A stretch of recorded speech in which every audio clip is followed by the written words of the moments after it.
Hello and welcome back to Everybody Loves Raiken, our 5th edition live play that meets on Tuesday nights. Tonight will be the final session of Everybody Loves Raiken. But don't worry, we have more stories in the works, and we'll be starting those just as soon as we're ready. Last time, the party delivered the final blow to the ancient red dragon and first child of the evil goddess Tiamat. Karasoth was literally blown away when Vendar sacrificed himself using his own new explosive creation, dynamite. The move, bold as it was, did claim Vendar's own life and that of Raiken. But it killed the dragon, so it's all good. Raiken was revived quickly through actions from the Feywild by Zintharamil through Leah. She was able to save her father.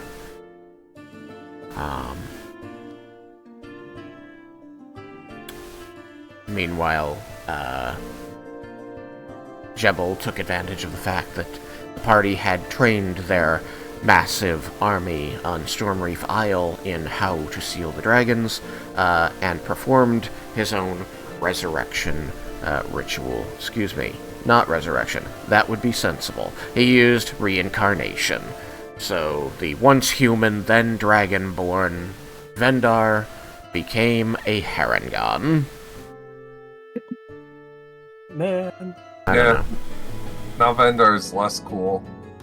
I don't know. I mean, Harengon haven't really been a thing in my campaign, but they're a later created race for 5th edition, which means they've got power creep on their side. Why are you speaking up? They're interesting. The cool thing about them, and the reason I decided to stay one, is because they get this racial ability that makes it so they can add their proficiency bonus to their initiative score. So I'm plus 16. Yeah. Okay, so you go first. Entirely ridiculous. First for infinity. So Vader just goes first and Miles rolls.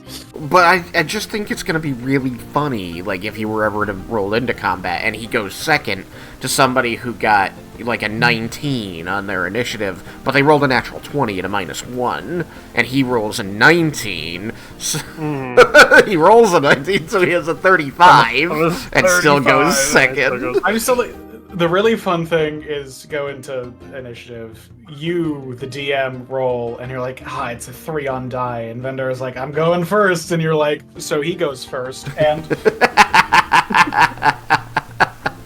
fight a Harengon. Alright. I think we're okay. Notice... Rabbits are fast. Rabbits are fast. Rabbits are fast. And guess what? It's a rabbit with a gun. Notice I have put little X's over the faces of our dragons that you killed, and now Karasoth has one. We ended after the dragons were sealed by your army, and Vendar was resurrected, reincarnated, gonna keep saying the wrong word, and you had a chance to finally have that audience with El Sementh, the ancient blue dragon, as promised by Azurai a month ago, or more. No, not a month, not more. Gosh, was it only like 10 days ago? Well, there was like 2 weeks or whatever that we spent on the island preparing, so... Yeah, hold on. I do have the answer to my own question because I set up a timeline. Azure Ideal. Azure Ideal was on the 17th. Okay. So, there were... What was that? June? There was 30 days in June. So, 13 days, and then another 10... It was 2 weeks ago. A little over 2 weeks ago. Just 2 sessions ago, guys. Crazy. It's one of the last things listed on that day, which means that it might have been like episode 162 or 3. And it's now episode 219. More like a year or so ago. Yeah, it was a year ago. It was over a year ago. It was 60 episodes ago. Look, it's a good game. We all have a good time. Yeah. It doesn't move super fast, but that's not the point. I let you guys dictate the speed. You want to do a thing, or I tell you how long it takes you to do the thing, and we just see how it plays out. Hey, that works. I've had a lot of fun. Anyway. 'Tis the point of D&D, right? I think so. So, in your meeting with Elsabenth, Elsabenth made demands, empowered in his making demands by the fact that you effectively belong to him via your deal with Azurai, and so he's basically telling you what your job for him is.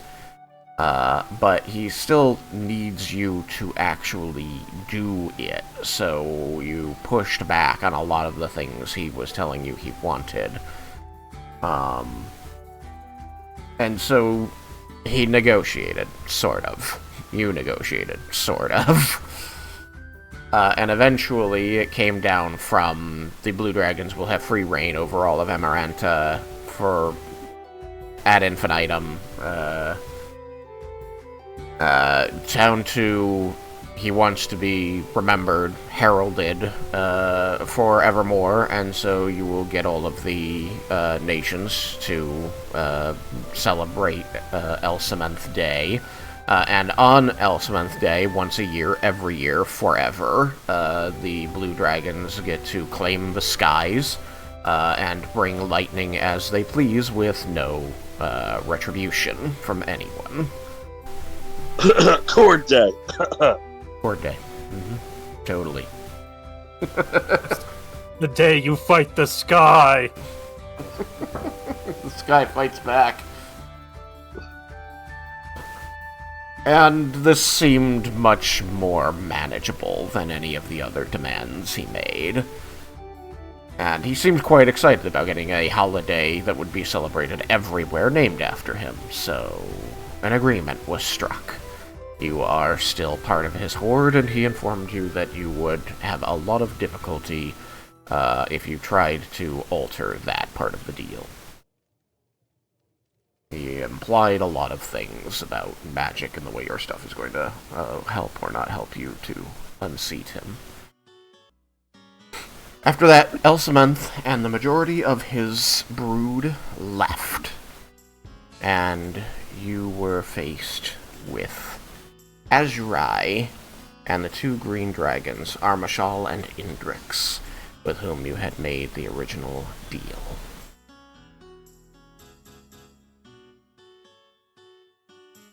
And Armashal's last words were to say that he is at this time very glad that he chose to add you to his horde, and that he wishes that you'll keep up the good work. So, you have 2 armies out there that are celebrating their victory over literally scores of dragons. Saltharis, the gold dragon, is out there. She has been watching but not intervening while you are dealing with the blue dragons. And one other thing becomes apparent at this time as the blue dragon horde leaves. A third army, much, much, much smaller, only a couple hundred at best, 200 tops, really, begins marching from the trees to the west toward your armies. You can see very quickly that they bear the colors of Ebengard, and leading them, not in a charge, but marching toward you, you can quickly make out the armored form of King Hadvar Lionborn, those of you that have met him, which would be Bendar, Hey, it's Raiken. been so long. It is just the two of us. Then our Raiken. Yep. I mean, and Other No people one might- recognize me because I'm not who I was. and Bruno, that's in the army somewhere. Yes, Bruenor is in the army somewhere. Not currently a player character, but yes, true. Your army will form up, your armies will form up as this third army comes to join, and they seem to be, waiting for any other instruction from you as King Lionborn leads his force up, and, surveys the battlefield from up close, getting close enough to the fallen form of Karasoth to cover his face at this acrid smell of the burning flesh. It's no longer burning, but the burned flesh. Again, the bodies seemed to become as stone, but something harder, something much more difficult to break. It is unclear what has happened. But there still is the smell of death about this place. And you see that, after a moment he lowers his hand and looks up and says, "Adventurers, soldiers, which nation do you represent?"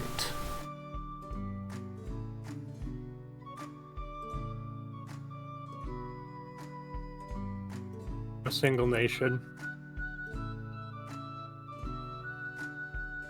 I believe that. We have soldiers here from all over the world to stop the dragon threat. I do not believe that I know you all, though the Dragonborn looks to be one of my former saviors. Yes, we have actually met, though I'm sure you wouldn't recognize me. This is my third body I've tried out now. Just got it. It's new, kind of like it. Still bringing Just it in. got it. Warcraft, hang it. He just got it after this battle. I did. Brand new. Well, it seems my country owes you a debt of gratitude once again, then, Harangon man. Sir, Vendar Draknir. Ah! You are correct, sir. I did not recognize you. And he will remove his helmet. And dip his head, which is a very, unexpected maneuver for especially the king of a nation to do to anybody, to give you this, and I say this to the group, this honor of him lowering his head to you. He says, "Well, then I most certainly owe you another debt of gratitude.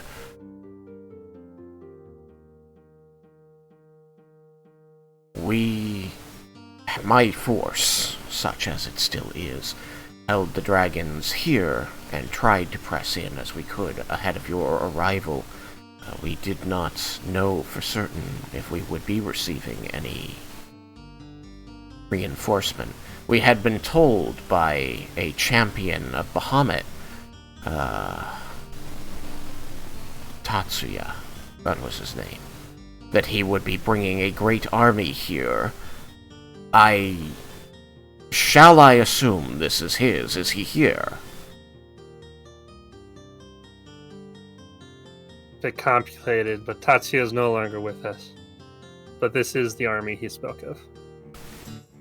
I am saddened by the news of his loss, but I am grateful that he was able to mobilize all of you to get here in time. Well, in time to save the rest of Amaranth, I am sure. You'll have much rebuilding to do here. Please, So rude. What do you call yourselves? Who should I thank for saving my people? We now call ourselves the voice of change. I think, isn't that right? Yep. I've heard of you. You were We went. something else before. Yes, we went by another name when we left here. Yeah. Dragon's Heart As you see, still... we've had a bit of turnover since then. I do see that. Dragon's Heart still celebrates the heroic deeds of the Order of the Sacred Flame. But we shall name another holiday for you, I assume. They're long. He's going to signal to people behind him, and several groups of soldiers, many without weapons, however, are going to begin moving past you through the crumpled gate into the city, and you'll see that a bunch of them draw out horns and start blowing them, while others behind them cup their hands around their mouths and begin shouting into the city as they march up the streets and break apart to go down the side streets. That the dragon threat has ended and King Hadvar Lionborn has arrived. His people, should they need help, should make this known, and those who can should gather. The voices, the cries of the horns, echo somberly through the devastation that is the city above you. But you do see movement, you do hear cries returning those calls as they move. At this point, King Lionborn would dismount his horse and say, I had already legalized mercenary companies in Evangard, so I don't think that there's any necessity to reiterate that. But I think that we can at least give you a place to clean your wounds and feast. Would that be agreeable to you, heroes?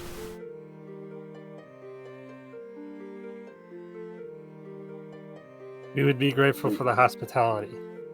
We are honored. We have set up a way station in a nearby town. It should be able to accommodate all of us, especially once my mages get the word back to the larger cities. We would be happy to seat you in places of honor this evening. Your armies, of course, will be fed as well. I guess he wouldn't know they were two armies, he would just call it your army. Having received... Just much appreciated. Having given his accolades, he would begin to proceed past you into the city to join the criers, this army moving up behind him. As they move past you into the city, squeezing by through the gate, you will notice, Leah, that there is one person among the army who is eyeing you. There is... Leah is also sitting on a rock or something. Yeah. A little behind the rest and kind of covering her face a bit with her scarf, or with her cloak. She's already worried about being recognized. Your clothing is yet purple, isn't it? That it is. You're going to... Like dark black and purple. Yeah. Your sixth sense is going to tingle as you feel someone's eyes boring into you. She tries to look in the direction, but carefully and not suspiciously. the sensation continues until you do finally get your eyes onto the army marching past, and you do see a familiar face staring into your own, as though he was watching you the entire approach. You do see Tam among them, and his expression is almost unreadable. You feel like it veers toward, like, distrustful. But as you finally make eye contact with him, and he holds at a moment, that really inscrutable expression on his face is going to soften slightly, and he is going to nod towards you, like, just the barest hint of respect. I will nod back. He's going to continue inside, without any word.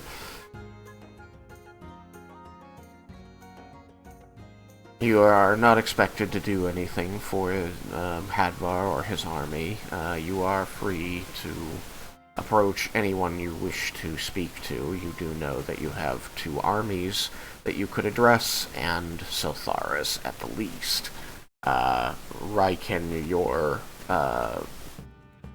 warlock friends are out there a little worse for wear. Yeah, I would, Riken would go to them and thank them, as well as heal them what little he can. How much can you heal them? He has 20 lay on hand. So are you left. gonna just, like, give them 10 each? Yeah. Alright. It does not fully heal them, but they are extremely grateful for the healing. Both of them, in their own ways, will express that this particular assignment is not the usual fare that their patron would send them on, so they were very glad to have the opportunity to do something so out of the ordinary and feel like they were able to make such an impact on the world that their duties to their patrons often make them feel much more disconnected from. So they're very glad for themselves to have been able to help you and to help the world in doing so.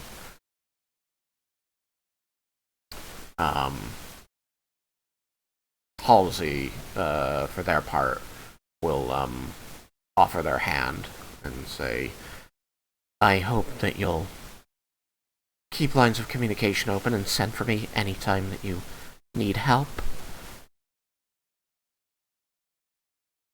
Of course. And hopefully, if there are ever any more parties in the Feywild, that we come across each other as well and enjoy the merriment. There are a lot of Fae, so there are a lot of parties. If you find yourself there again, I'm sure our paths will cross. And look hopefully- forward to it. And hopefully, the next time you can keep your promise not to die.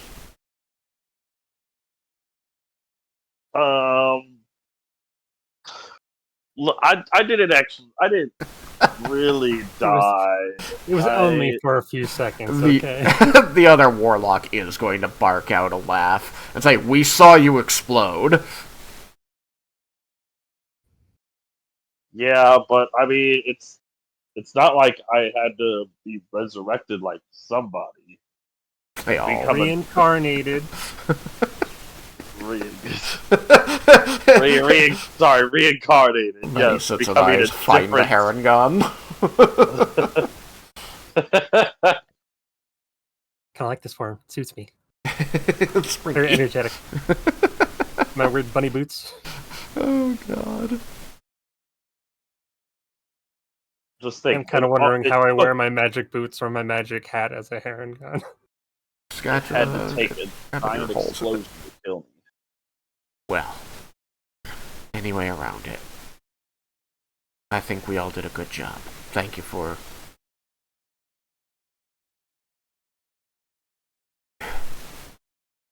Thank you for asking us here. thank you for heeding the call. You two are invaluable.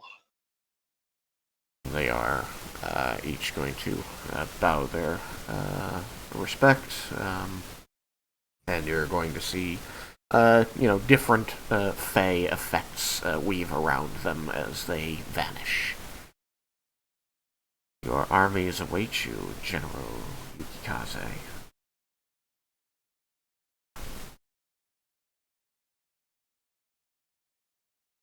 Speech. Yeah.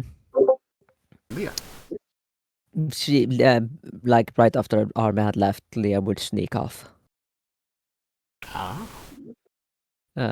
towards the ruins of the orphanage. I want to roll stealth because I don't want to be seen sneaking off.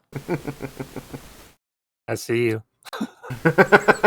Yeah, I mean, I already expected Vendor would know, but the rest wouldn't. And You Vendor can't is, sneak away from yeah. me. Look, at least one person sees you. We know where to send the general search party later. I'm probably even better at hearing now, too. Yeah, that's true. Is that 23? 23. Alright, so whose passive perception meets or exceeds a 23? Mine. Mine is a 9. Yeah. So Cyrus sees... Mine No, is wait. 23. Exactly a 23. Alright, so I'm guessing it's just... I would say 23 is a Loch Ness monster to me.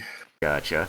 So, it is just Vendar and Jebel who are aware that she is moving away from the group toward the city. You know that she is trying not to be noticed. So your response to that is up to you. Squeakers yet? Squeakers? Speakers. Have I found Oh, squeakers yet? squeakers. Right, sorry. The explosion. The explosion.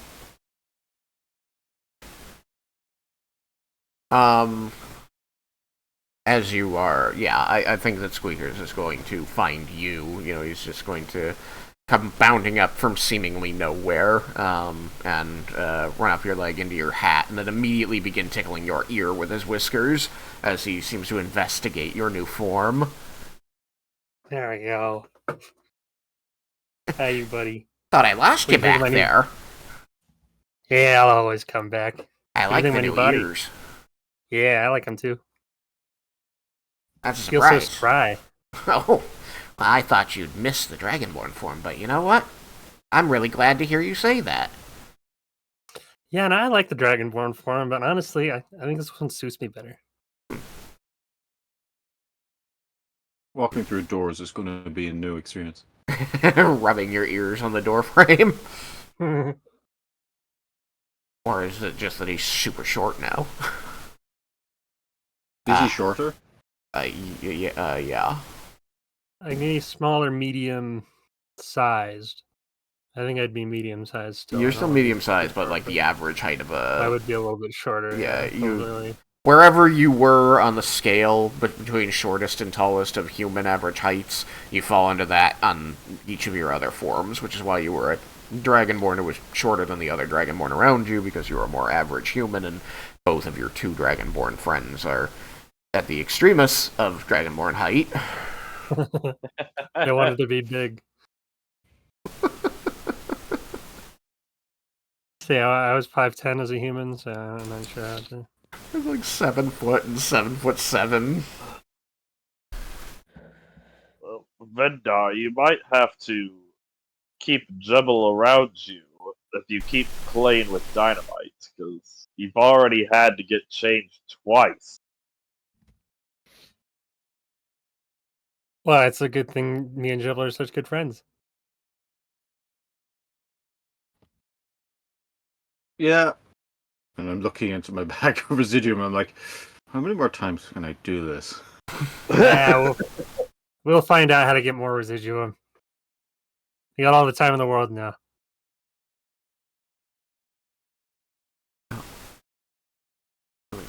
Music stopped. Unless they jump really far. Yeah. You can jump 30 feet.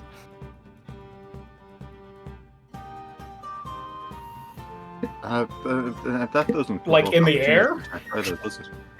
It's Rabbit Hop. As a bonus action, you can jump a number of feet equal to 5 times your proficiency bonus without provoking opportunity attacks. It probably means horizontal distance, but I mean, who knows? Oh, I love Boom! that. I am a rabbit man. I mean, does it say leap or does it say jump? Jump. It says jump. Oh god. Yep. I love that. I think we might have another one of those orange juice carton moments. You can jump, what, 30 feet in the air? That's what he said. Nope. Leap walls with a single bound. I kind of like this. It's fun. God. So now he can dash and disengage in the same bonus action 6 times per long rest. While semi-flying. Well, I mean, Lynn's gonna have a hard time catching you after he decides to play chase. Quick question. You don't have anything that protects you from fall damage, right? So you jump 30 feet in the air and take 3d6 falling damage? And his Can I go 3d6 is nothing. I mentioned that. Like someone was. You saying did, that I they had remember. Armageddon. That's what happened. It's Elder Scrolls Morrowind all over again. Yeah. He just needs a landing strategy. We'll have to come up with it on its own. Yeah, so Squeakers just says, I'm really glad to hear you say you're taking to the new body so easily. You really, I'm proud of you. We'll see what Lynn thinks of it. Speaking of which, I should go find her. Oh, yeah. He's nice.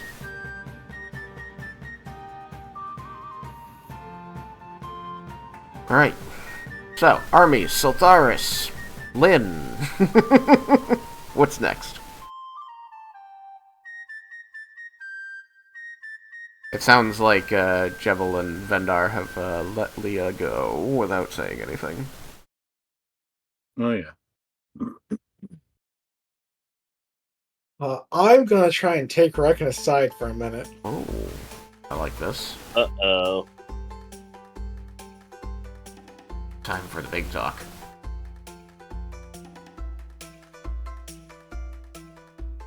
What do you need, Cyrus? Look, I'm aware of what almost happened before. You're aware of almost what happened before. Neither of us knew. That's okay. However, you need to know that off limits. His dad. Fuck his dad. You're not allowed to sleep with my dad. Just things are complicated enough here. I don't need things to get worse.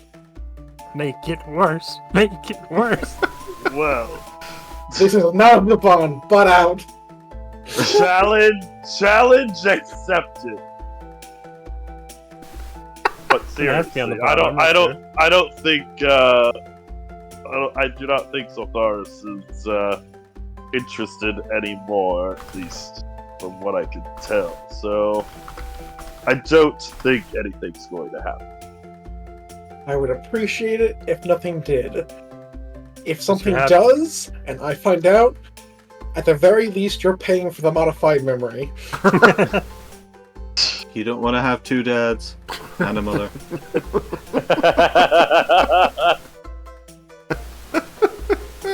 Well, no promises. Wow. I bet you're glad you cockblocked him now. I'm trying to think of where I could put you that banishment won't get you out of.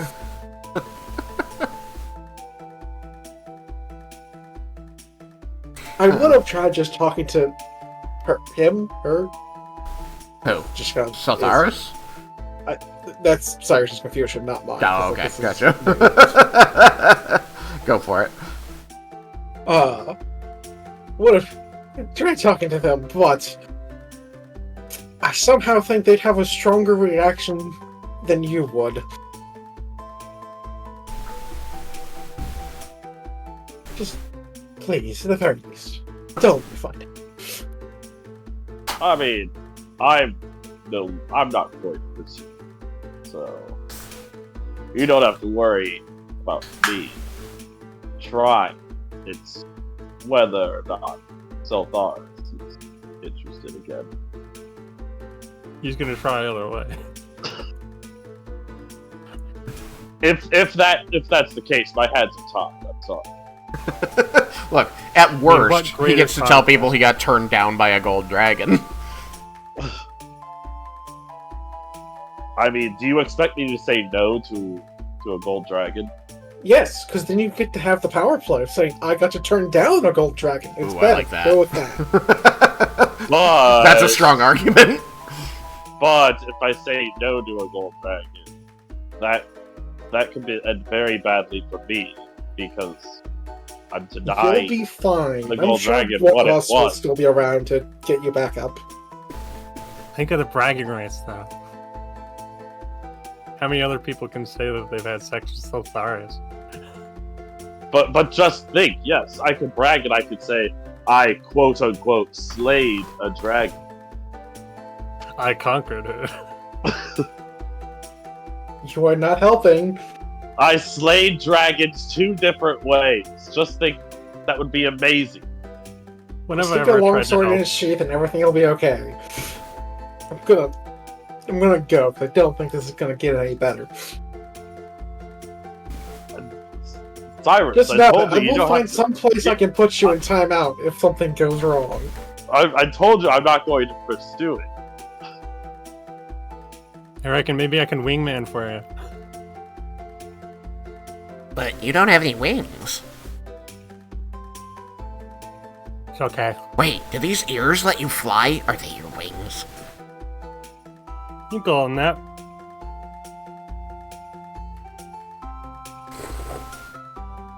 I like how Cyrus took Raiken away, but Vendar's perception is so great he could hear us. You can hear him from fucking a mile away. I'm responding over the bond. What you guys are But- saying way over there.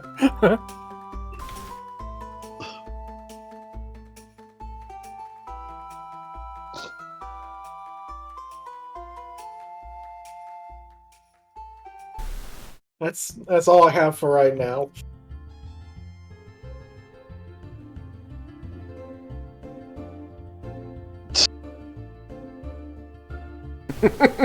Awkward besties. Yeah, Raiken just gives them finger guns. I was gonna take the X off of you, but like that picture's wrong. We don't have a heron gun, though. Not currently. I mean, I technically can very quickly. I just I didn't. Oh my god! I put it back on. How am I so bad at this? There we go.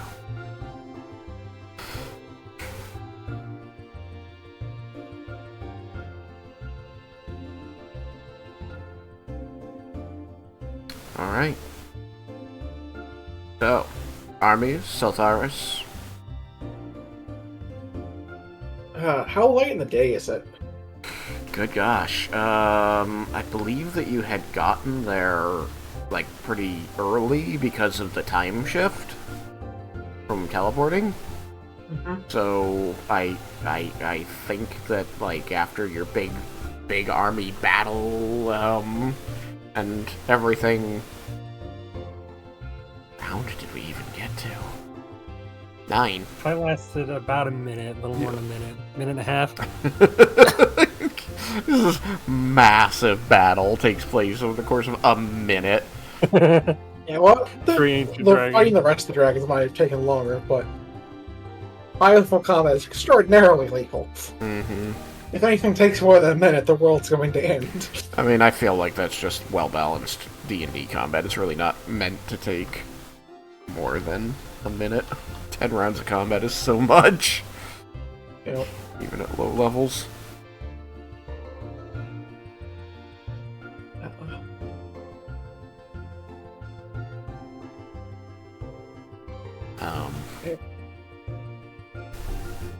regardless of the time I think about it, Cyrus's next two general objectives are talk to Seltharis, though I don't really know what I want to say, so we might just do that off screen, and use the spell slots he has left to put up some temporary housing with Wall of Stone, or perhaps repair some of the city that's left. One-man army of carpenters. I can't do much about carpentry. Stonework, on the other hand. Stonemason. Yeah, because I've got, after converting my lower level slots, I've got 3 5th level slots and enough to make 3 or so more, and I get 1 more 5th level slot every 2 hours. I feel like stonemason is redundant. But yeah, oh, that's right. You just get back your things on a short rest. Slowly, like, but yeah, some. That means you can stretch resources pretty far. Especially on the scale of days. Yep. Get back 4 for every short rest.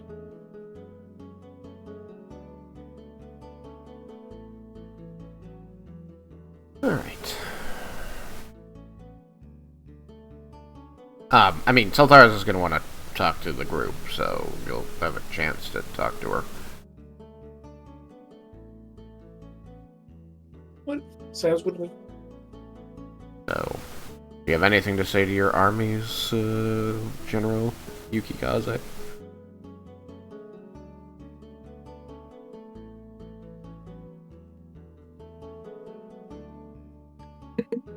He's muted if he's trying to talk.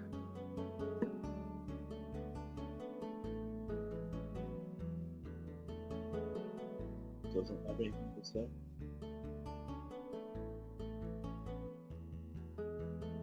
Oh. Well, I guess we'll start with the dragon then.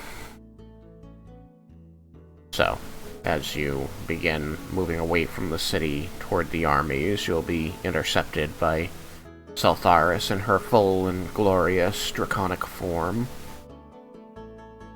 You can see all of the scars and corrupted scales by which you identified her the first time, Laramendus. And the second time.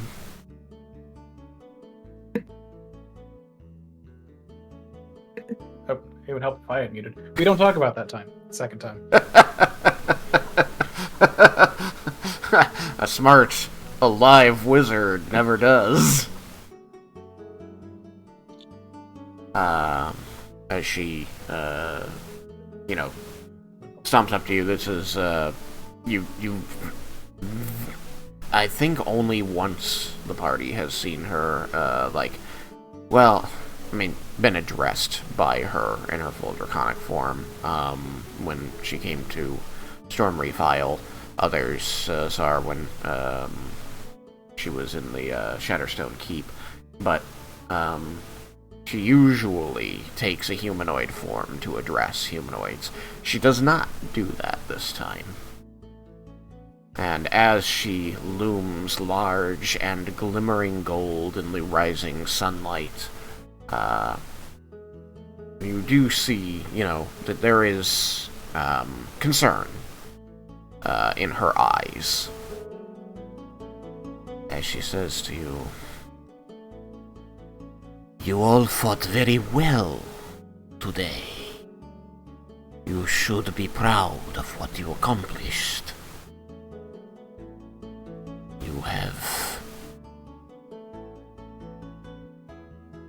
You have protected Amaranta in the way that I was sworn to do all those millennia ago. And this world owes you a debt of gratitude that I think many will never know to pay. I worry for you, as you are bound to the service of El Sementh. But I wish for you to know, that worry is tempered tempered by two things.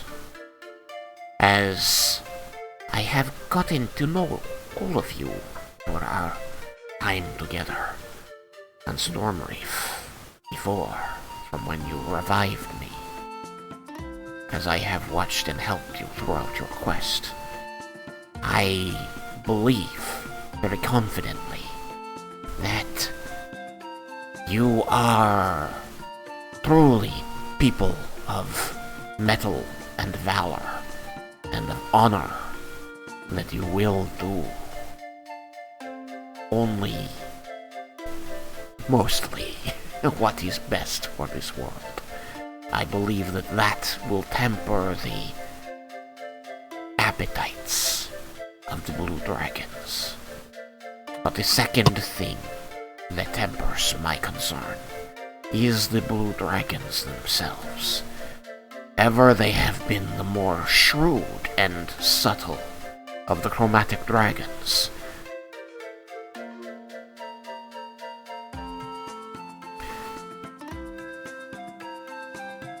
And for this reason, I believe that they will be, in spite of their demand of a night through which they may wreak havoc and destruction,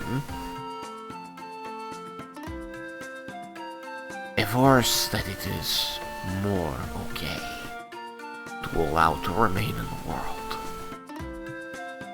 It also gives me a spark of hope that perhaps you have not seen, but let me lay out what I am thinking, that you might take with you some heart about your victory today, and not question its magnitude. Elsimenth sold out his siblings and his mother for his survival. This is important because he is a powerful dragon, and he has the resources to help ensure that this betrayal is not paid back to him. Meaning that the 1,000 years that these 5 dragons remained sealed by a previous champion may be overshadowed by this new slumber. One they find themselves in at their own hands, after a manner of speaking.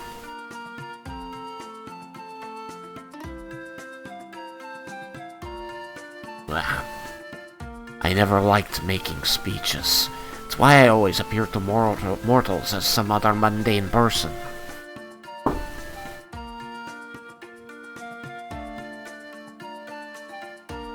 But I wanted you to know, all of you, that I think this was an impressive victory. It has a cost, yes, but I think it is one that was worth paying. I hope. The future can only tell.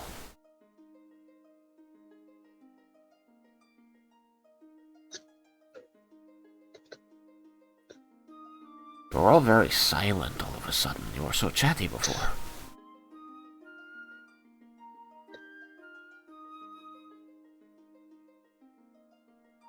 I mean, Leah's not there. I She's not know. hearing any of this. There's so many of you, most people don't notice when one of you disappears. Now, we still got some work to do, but I think this has turned out as well as we could have hoped. Oh, good. I was worried that your encounter with Tiamat's children had left you deaf and in shell shock. Did leave me with a new body. I can see that. You're very fuzzy. I am. You smell Kinda delicious. I bet I do. I bet it.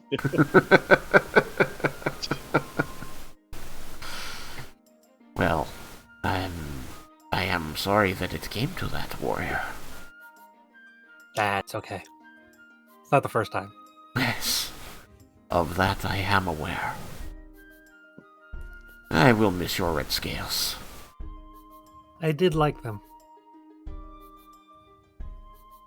I was a pretty good looking dragonborn, wouldn't I? Well, At least as good as some. You talking about my boy here? Oh my god. Jeez. Vendar Zagger's being stared at Vendar. I'm hitting on Vendar now.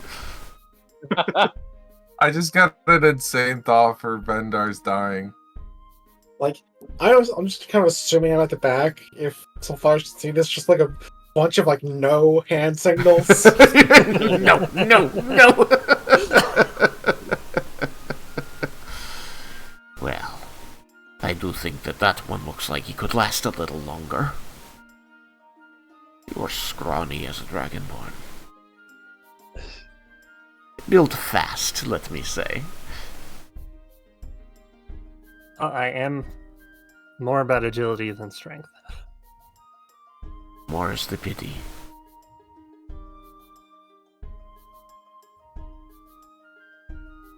Raiken here, though, he's all about the strength. Oh my god. Did you see him? He tried to flip this table one time. Magnificent. Tried to flip a table.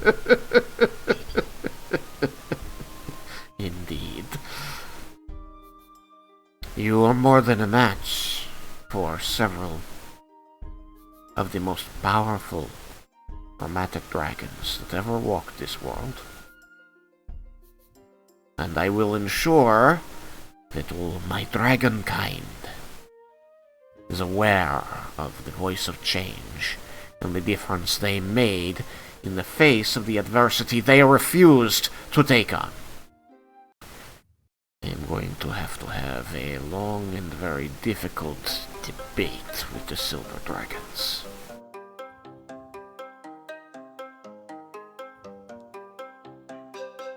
But suffice it to say that you should all be very proud of what you accomplished here.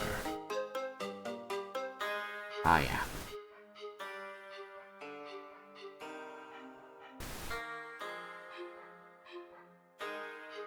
But I wouldn't want you to rush to say, hey, thank you, Saltaris, for coming all this way to fight our battle with us, or protect us from the initial volley of the dragons as they came bearing down on us with breath weapons. No, that would be more than I would expect.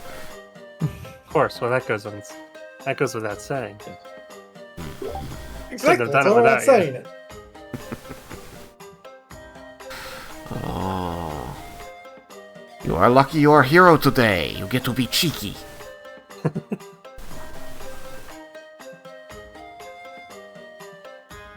Anyway.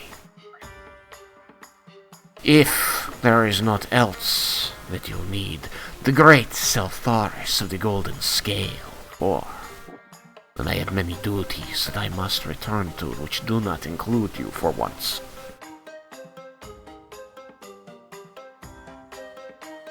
We're very grateful for everything. Take care. Hopefully we'll see you again sometime. Oh, I am certain that this will not be the last time we get to have a conversation. Certainly hope not. We need to talk. I'll see you at dinner, son. Are you going home for, like, where is this dinner? I'll send you the details once I work them out with your mother. Don't make me play my ass over to you. I will do it. Fine, what do you want me to do? Look, just find some time in the next couple days at least, Days? so that we can talk. Not days of time, but in the next few days. Find like an hour or two. Because boy, do I have questions.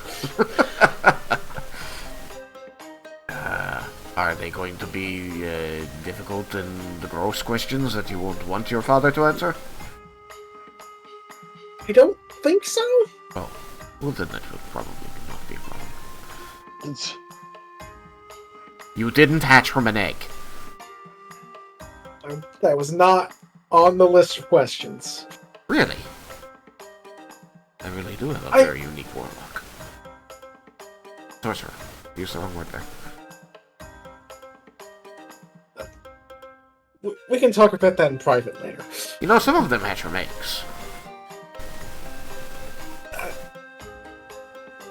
Do Dragonborn lay eggs? Well, Maybe. given I exist, and given there's Mom, I was kind of making some assumptions here. I have made a mistake.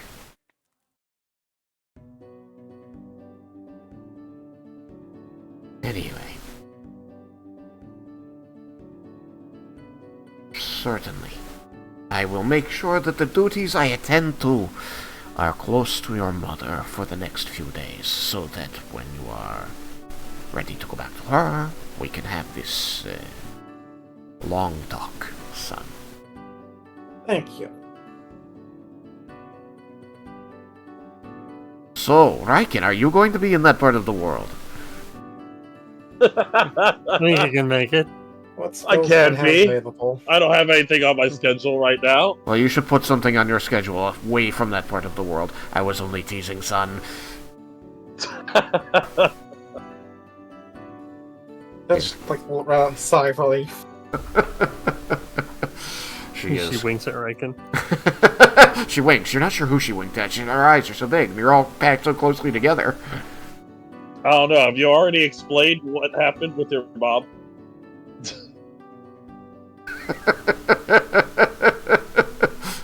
Oh. Right, can I need to make a dexterity saving throw?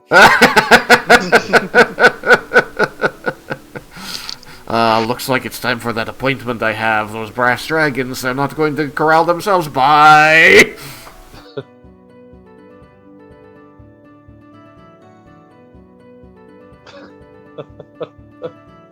Do you actually want me to roll dexterity? Yes, saving? yes, I do.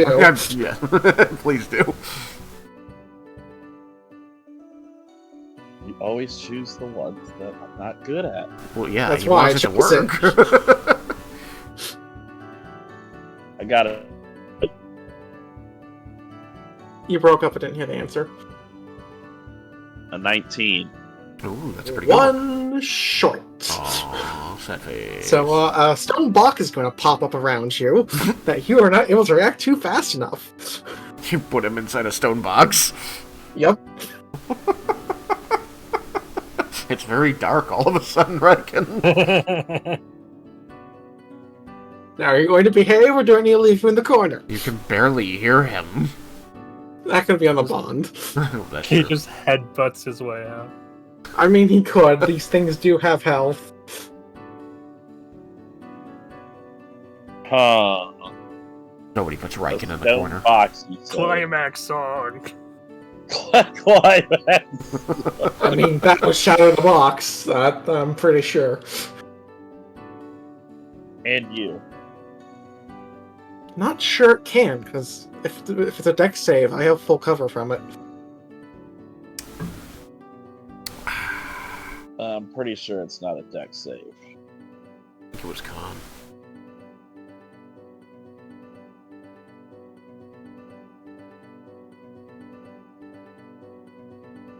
Let's see. Not that I'm going to use it, but it's Just- a wisdom saving throw. Oh, that's wisdom. So you might actually still be alright. That's definitely not my second worst save. Oh wait, no, I forgot. I got pushing that one. Never mind. It's decent.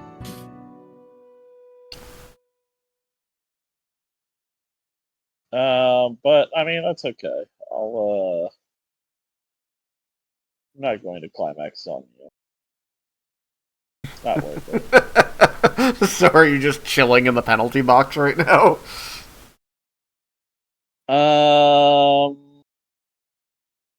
Let's see. Nah, I mean, I was thinking that I'll just use Dispel Magic. Does that work on Wall of Stone? It works so long as I'm for the portion of it that I'm concentrating on. Once that's up, then it's just stone. Right. But that's like 10 minutes or an hour or something, right? Yep. So you have time. Yeah. So just as these stone walls burst from the ground, made of the ground, and slam shut around you. And you hear over the bond, "Are you going to behave?" I was behaving. Poorly. I like What? it. It's a legitimate question. Your mom was traumatized from us. And I'm sure she can go talk to my mother if she has problems with that now. Your mom can go talk to your mother? Yes. Why would she? Why do you have two mothers? Wait, what? Why do you? Stop calling Why would your Centaurus mom? Dad. Why would your mom talk to herself? Talk to herself. Until I have that chance to have that conversation with her, I have two at the moment.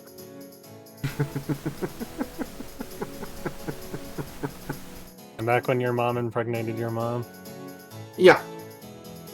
That is in fact what has happened. I truly have created the best D&D game ever.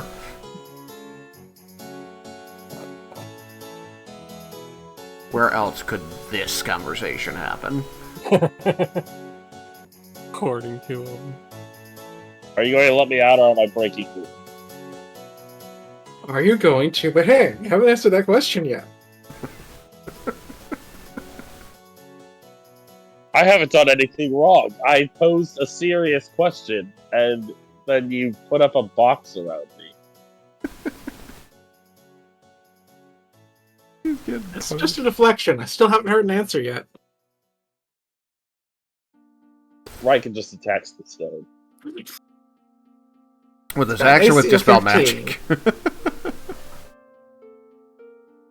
With his axe. Oh, okay.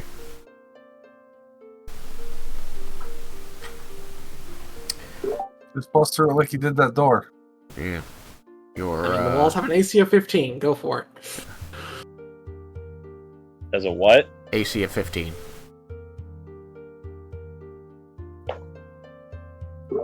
Statics back. How tight is the box? Can he actually move around? Yeah, he can move around. They're 10 foot by 10 foot panels, so he's got full 4 squares in there. Okay. Well, he got a 17 to hit, so...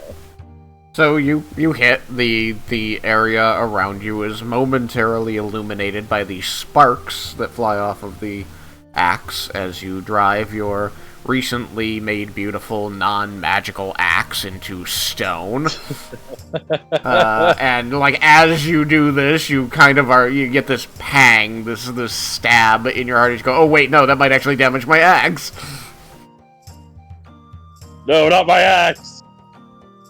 Well, who knows? Maybe he can smite strong enough to break the wall in a single blow. So what's your damage, I guess? Yeah. How much health does this thing have? 30 HP per inch. It's 6-inch walls. Oh, Jesus. So he has to do 180 damage in a single hit? I mean, if he crit. That's not out of the ballpark for Raiken. He did 19 points of non-magical silver slashing and 2 radiant. 21 points. Not quite 180. We just clear about an inch of it. You make a big, deep divot in the rock. You know, a little chunk of it falls and clatters to the ground inside, and then you remember that your axe isn't magical, and you check and you find that there's like a little blunted portion of the blade there. You go, maybe I shouldn't do that again.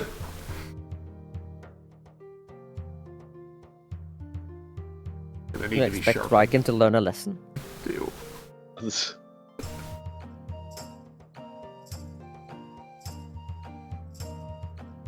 So, are you going to keep beating on it with your poor axe, or are you going to dispel your way out? Fine, I guess I'll dispel my way out. Alright, you do have dispel magic, not just counterspell. Just had to answer the question. All he had to do. If only I had counter spell this whole time. That wouldn't have worked. I mean, I'm talking about in actual fights. Mm. I don't give a fuck about counterspelling you.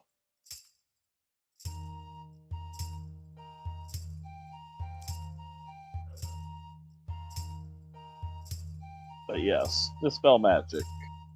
Since, in case there's anybody dead that needs to be revivified, of course, at this point, I guess it would be too late. But, it's okay. Cyrus is fine wasting one of my spell slots. No, you're the one that's wasting. You just had to say yes or no. That's all you had to do. And answer the question. I think he had to say yes. If he had said no, you'd have left him in there. No, I don't let him out. Say, well, at least as long as I know where we stand. It was planned. Yes, I used dispel magic.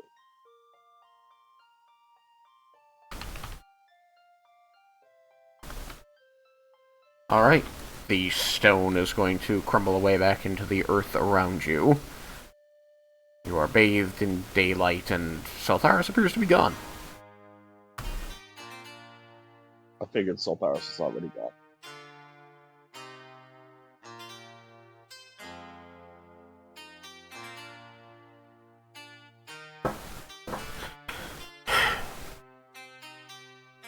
Luckily, it wasn't the flashiest spell, so the armies aren't too perturbed by the stone appearing and disappearing.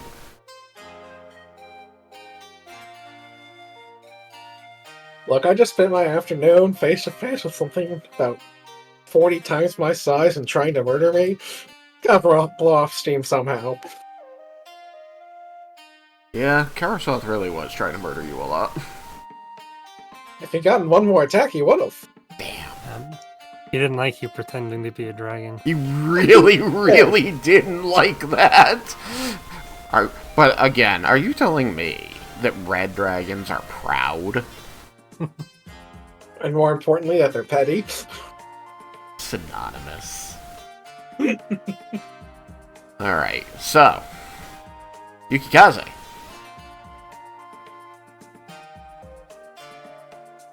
Yes. Are you ready to be a general? No. Oh. Well, there's two armies here that could use some talking, I'm thinking. Do you want somebody else to do it for you? No. Oh, okay. Just because I'm not ready doesn't mean I'm not gonna do it. I just want to make sure you know your options.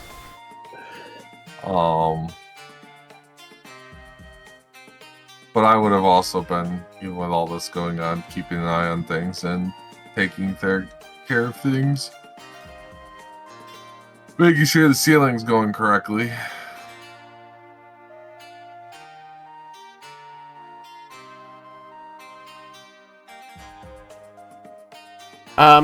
Everything going on with the armies seems to be, more or less fine. They are smaller. They've suffered a lot of casualties.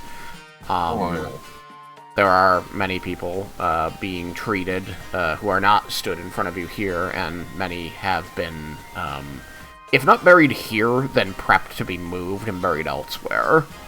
The armies were, you had, 13,000 in your army from the Storm Reef, and I believe that the Empire of the Four Queens brought 10,000 of their own soldiers, and they each lost almost 20%.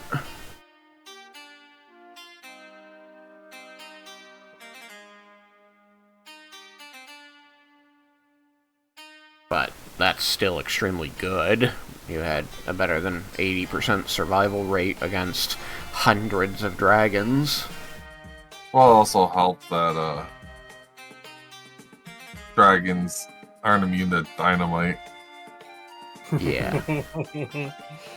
They had a lot of, a good portion of the army had access to Bendar's potion bombs, which helped them stay alive, and you were defeating the dragon elders so quickly that you demoralized a lot of the dragons they were facing, so the survival rate is extremely good, considering what they were up against.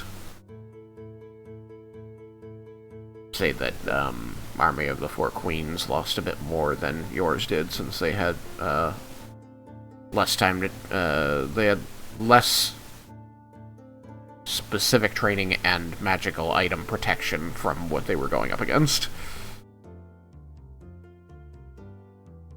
Your guys got very specialized training about fighting dragons from a dragon.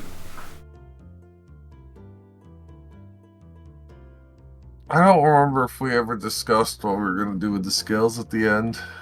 I thought I remember something, but I don't know if it was what I was thinking or if what we discussed. I mean, maybe it's time to have that discussion. Yeah, because if I start talking to the armies, that's gonna be one of the things that will be discussed. With the armies? Well, with the groups of people here. I mean, I think that right now they just want a moralizing speech about, their accomplishments. Yes. Victory over the greatest. And then you threat can ever. discuss with your party the other thing. Sorry, Vendor. Or are we just gonna let Laramendis go crazy with his imagination about where to hide the scales?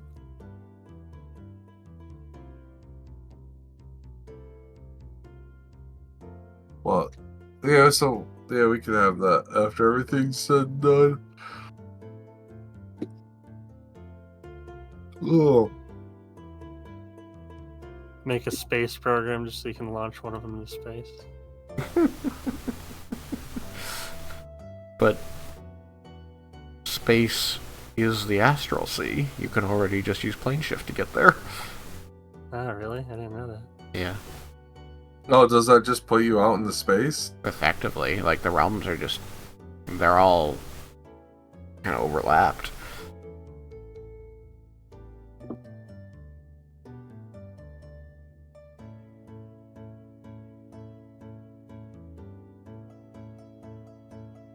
Well, it's not as good of a hiding place then.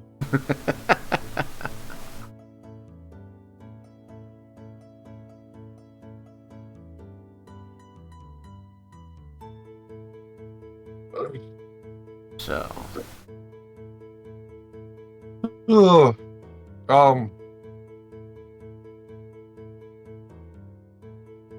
these armies are doesn't- charged and buzzing with energy.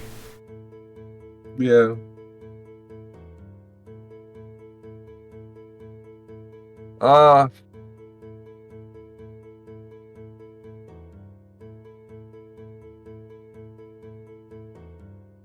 I guess what I'll do is, Laramendis is right near us, right? Near me? Yeah, but I think Sam isn't. Oh, He's okay. still away. Remember that you still have your second in command who can speak for you if you prefer. No, it's magic, Tristan. Ah. Magic. I want magic. Oh, you want somebody to perform thaumaturgy on you? Yeah. Oh, Yeah. Does anybody here know thaumaturgy? I don't think even Sam does. Thaumaturgy's not a wizard cantrip. I think it's only clerics really that get it. Clerics. There's gotta be some mage in the... Racially, tieflings get it, and I think Desmond might have it next campaign. I want to give myself a big voice. the person who usually does it for you isn't here anymore.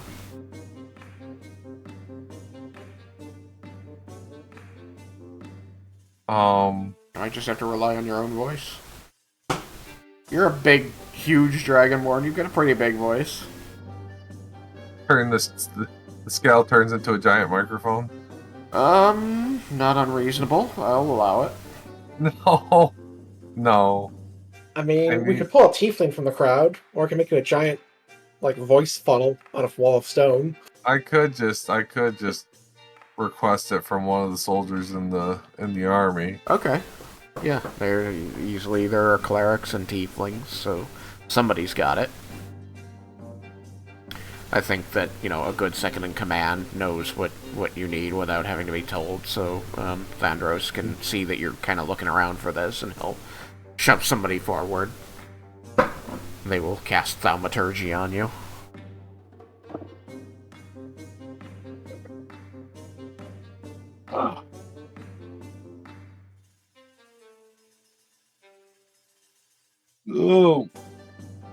Oh, jeez. That's an interesting thing to hear with thaumaturgy. No, I haven't described.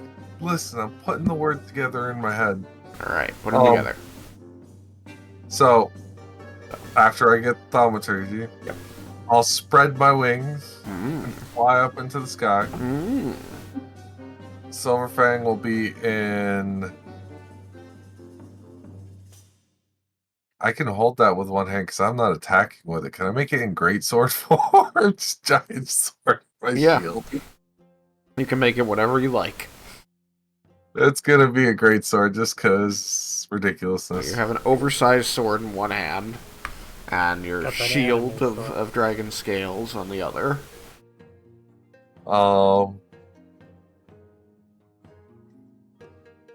And I'll say, victory is ours! Ah! Everyone here has done a great deed today. We have achieved something that is rarely ever achieved. Ah! You can go home proud to the families you do still have at home. Ah! And everyone, every man and woman here has done great. Ah! And I'll be lifting the sword over my head and holding the shield out. But even though we've done this great thing, always remember that the battle always still goes on with evil. And to always stay strong and remember your strength from today. Ah! And I don't know. Alright, then I'll just give out a roar myself and then lower to the ground.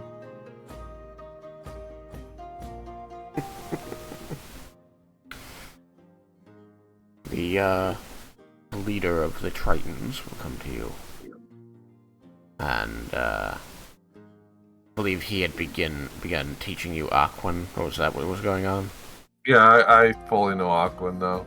Nice. With how much time was spent, I 100% know it. Alright, then he will converse very shortly with you in Aquan and say, you fought like monster today against monsters, and you have earned the trust and respect of the Tritons of the Inner Sea. Should you need us again, you must only ask, and he will remove a necklace that has a nautilus shell on it and hold it out, so that you can bend down for him to put it around your neck. Okay.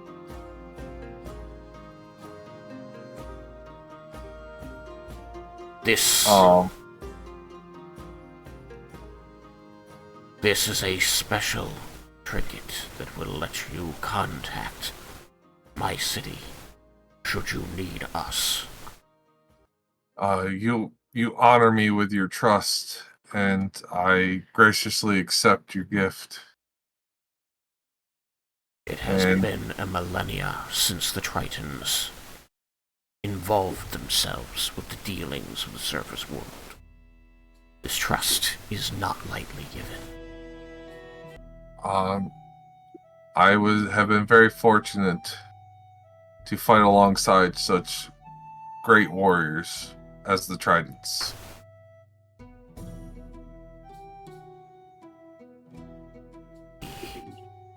Warriors of my army have been inspired by you, your friends, and even some of your soldiers whom we trained.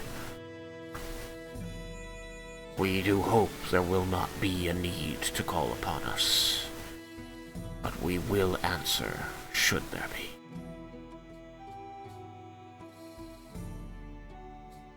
Thank you, Clever Gil. You, Yukikaze.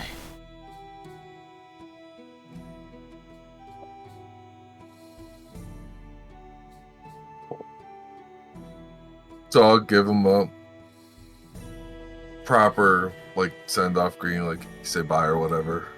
You Or- do a proper and formal parting, according to his culture, I assume.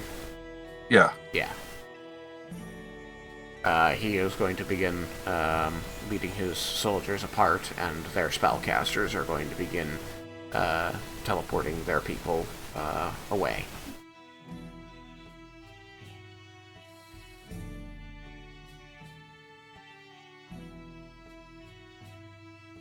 The leader of the army of the Four Queens is going to have a similar exchange with you. They don't promise their services, but they do expound on how you've impressed them. And they will make sure to carry this information back to the Queen, so that the Empire may more fully consider having relationships with the surrounding nations, which it has not done in a long time. So, while they are not quite so vocally gracious, they have clearly also moved a mountain with them.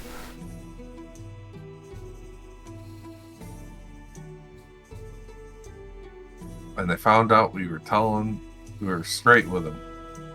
Yes. Alright, I've kept Leah waiting long enough, I think. I'm sorry, Leah. No, it's fine.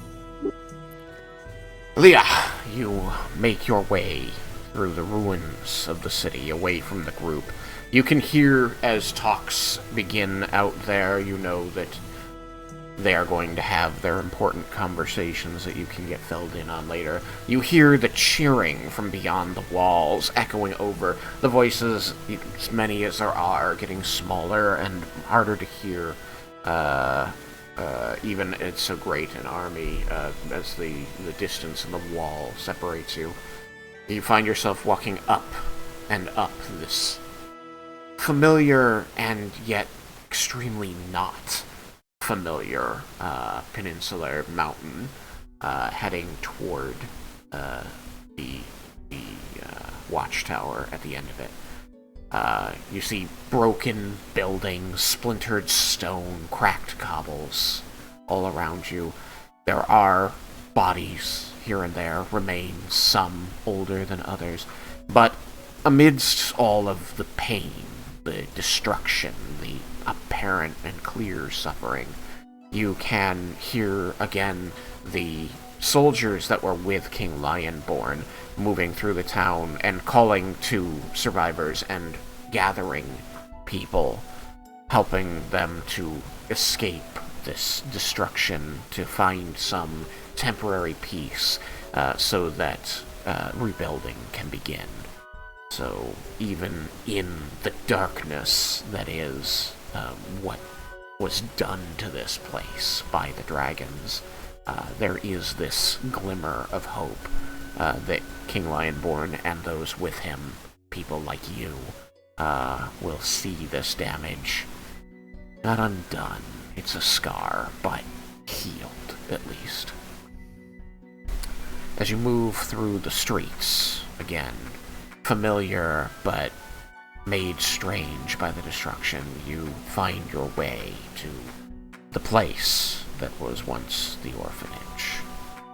You see a building of familiar material, but the shape seems to have been different. They told you that the place had been rebuilt after you departed. This again has been crushed. There is like a very apparent dragon's giant footprint right in the middle of the splintered wood. You can see the shreds of bedding, blankets, and stuffed animals among the ruins there. moldering as they've been rained or snowed upon in the days since.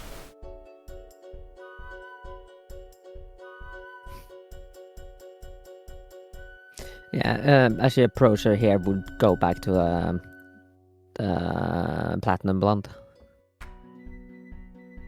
I have that.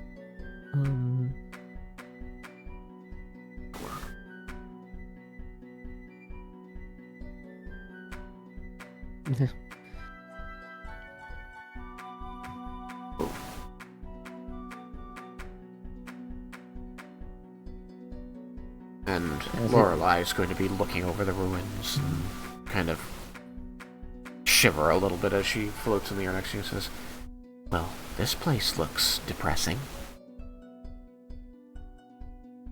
It's always been. This is where I grew up.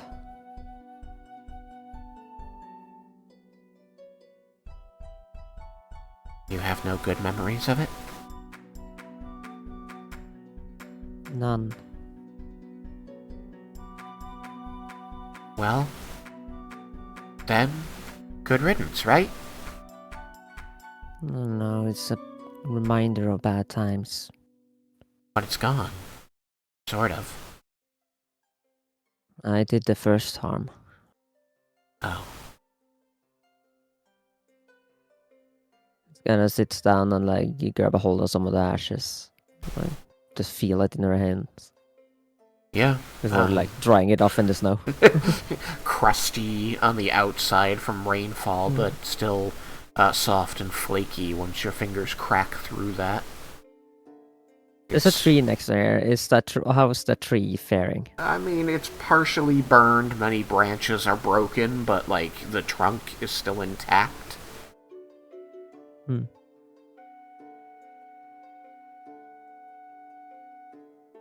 It doesn't look like it's about to fall over. Okay, she'll walk up to it.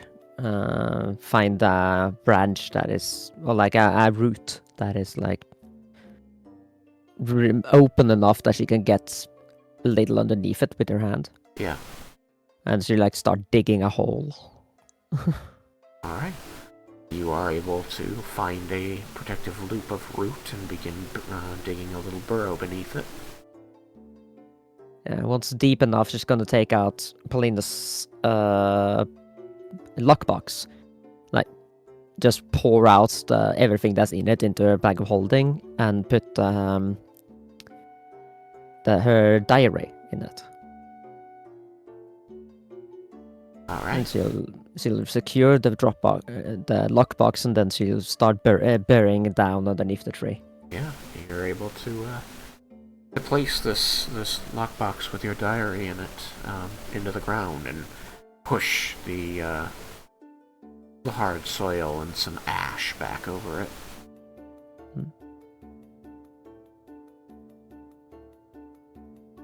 From the start of the journey to the end. It's an end of a chapter.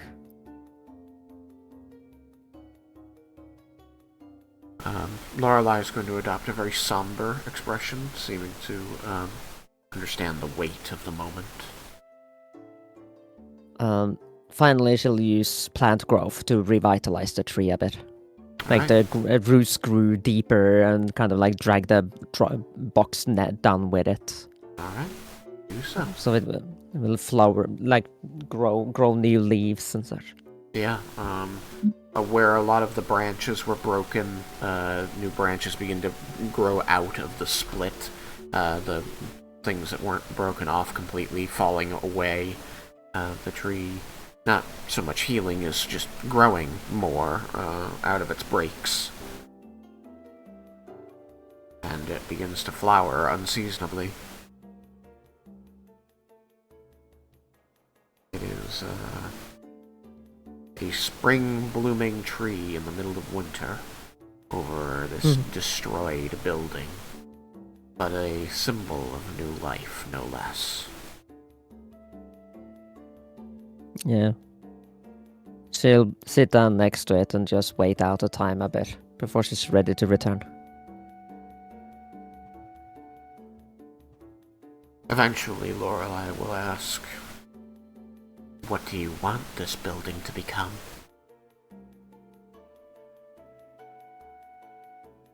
A fitting change will be a shelter for people in need. Maybe something that does a better job than what it was before. I had been going to ask, isn't that what it was?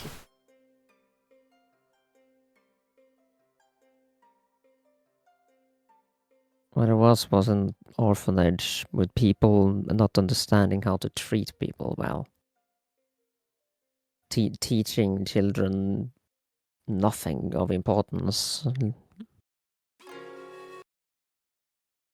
But it was a place for them to live, survive, grow up. Yeah. I'm not trying to say it did a good job, but I wanted to do better. yeah, For newer generations to have a better life here. I think that's a good goal.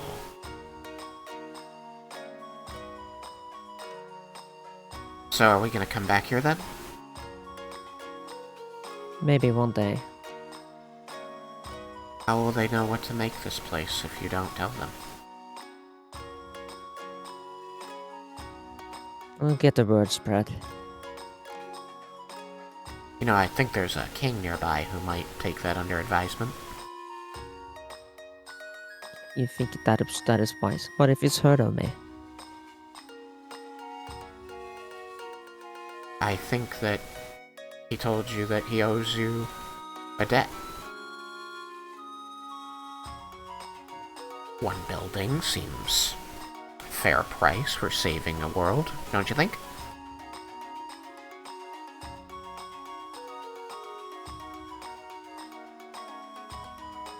Maybe it's worth the risk. People around here weren't very happy with me when I left.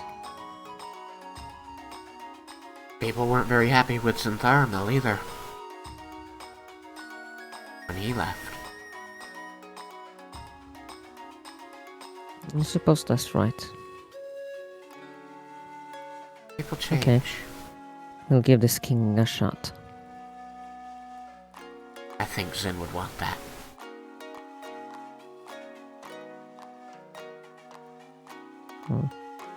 She'll get up and, like, dry the snow from her clothes.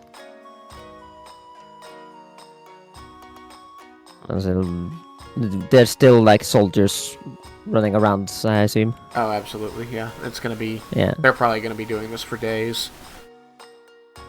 They have to search every building, trying to find as many people alive or dead as they can, so yeah. You got plenty of time. Yeah, I'll find some of them and, like, ask for an audience with the king or, like, his presence. Yeah, actually, I think that given who you are and given the situation, he would just find a way to meet you on one of the streets. Down the slope, you can see that the armies are beginning to disperse, and the gold dragon is gone. I probably saw her fly off, I guess. Yeah, probably. But, you know, just to show that's all going on while you're doing this. But yes, after a very short period of time, King Lionborn would appear in front of you, surrounded by his honor guard. As he looks down upon you, his helmet has been replaced with an iron crown. He looks kind of impressive, you know, it's decent shape, but armored out, king in the field, you know, you don't kind of expect it. Yeah, kind of Aragorn. Yeah, kind of like that. Got long flowing hair, but he looks down upon you and he smiles. He says, Yeah, my leash, I would say, and, like, curtsy.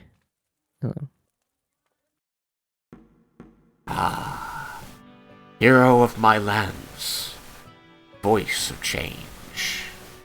What is your name? Leah Lumas. Leah Lumas. I am Hadvar, Lionborn. As I told you earlier, we owe you a great debt, so thank you for everything you did here. I'm still surprised to see one so young as yourself involved in the fighting and performing as well as we saw you do.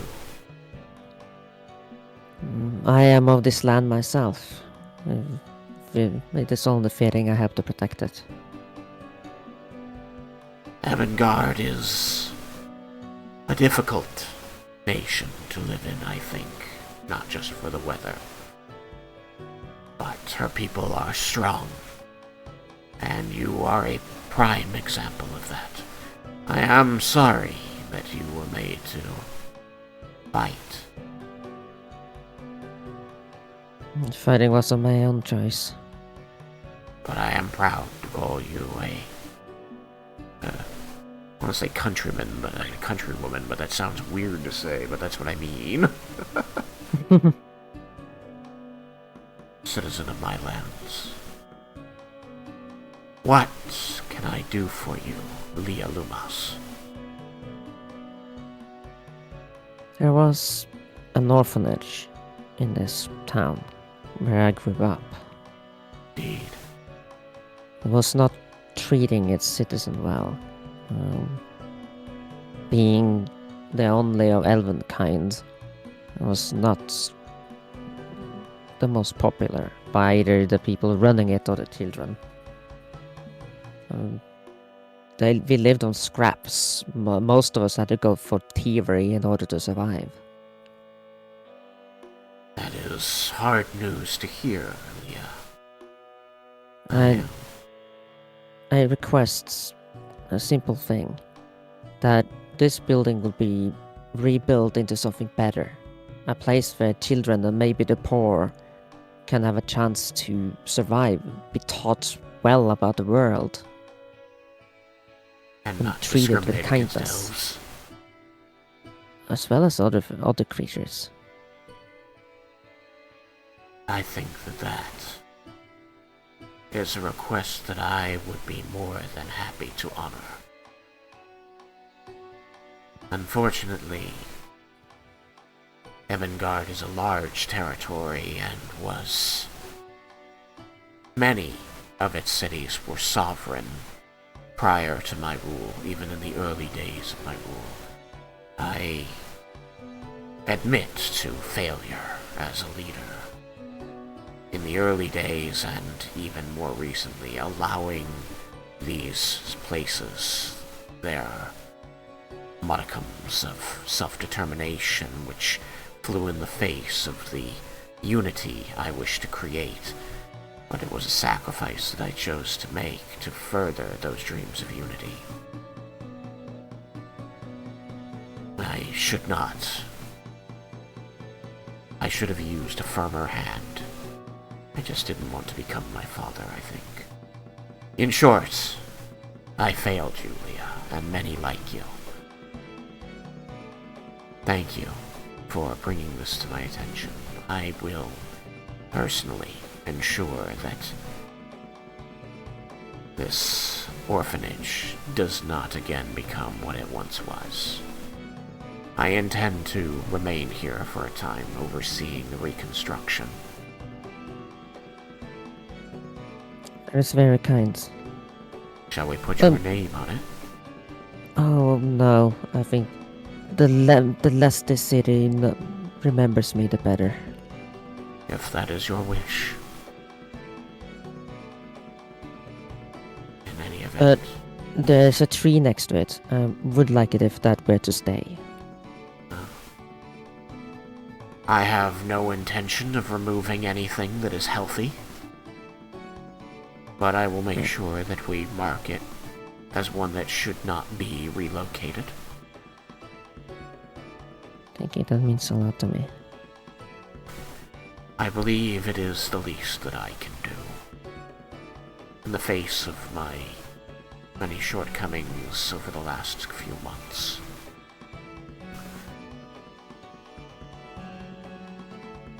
I am certain that I still owe a debt to some of your number for the last time they helped me, so Oh, I've heard those stories, but I had yet to meet them at the time. Well, I hope those stories didn't make things sound too bad. We were surprised. We didn't know this would happen in any event. Better than the stories I've heard of yours before I moved out of here. I'm sad to say this town was maybe a little too far from the capital. I know that you are correct about that. I told you my many failings throughout my reign. But I will never deny that I have always attempted to improve. I am glad to say that I have a good number of very trustworthy advisors who help me to that end. Perhaps From the what I capital see, should... I am no ill tidings of you, my king. Well, I am happy to hear that. I will attempt to keep it that way. Oh.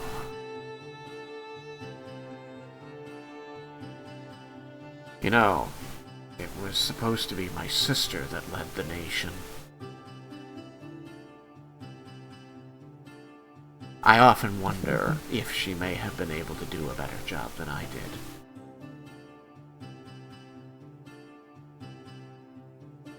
But we play the hand that fate deals us.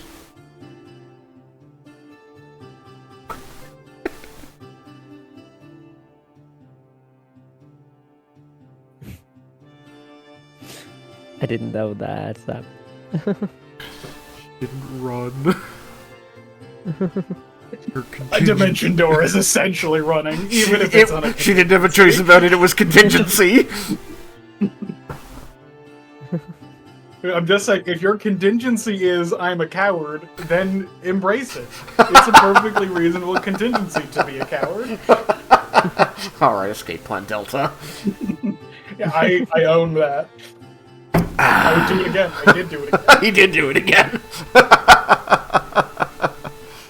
Oh. Well. I believe that a great victory was won here. The blue dragon remains, but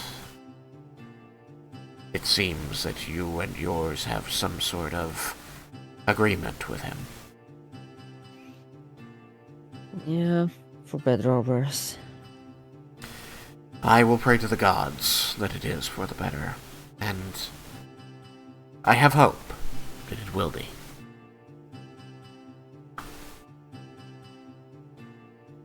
I imagine that near anything would be better than Tiamat's return.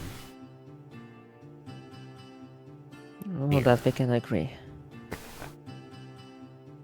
Well, Lia Lumos, I have begun to repay the debt I owe you. The tree shall remain. The building shall be made better. Better than it was. If there's any other suggestions that you have for this kingdom moving forward, know that I will always hear them, should you bring them to me. Trust me, I would find a way to give you any information you'd need. There is going to be, like, a silence after that as he just kind of searches your expression for the meaning behind that, before simply nodding curtly.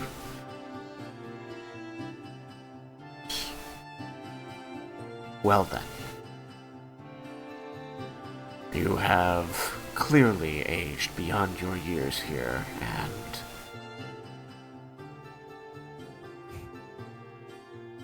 I hope that you find peace in your life soon.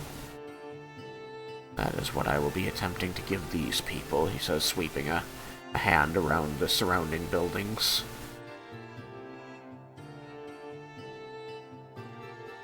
The people of this town deserve a new life, a better life.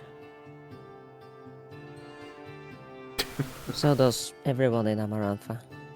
And we have secured that now. As for my future, well, we'll see where it takes us.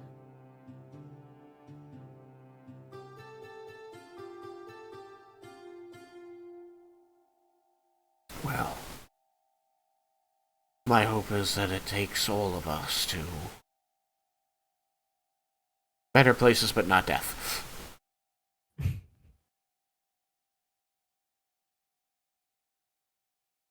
We will rebuild. This will be better than it was. We will scrub the stench of those dragons from this place. We'll make a new home for people. And, given the diversity of the soldiers you brought, and the help that I received from Aspara early on in the conflict, I'm beginning to believe that perhaps the world will be better if more of us were on friendly terms.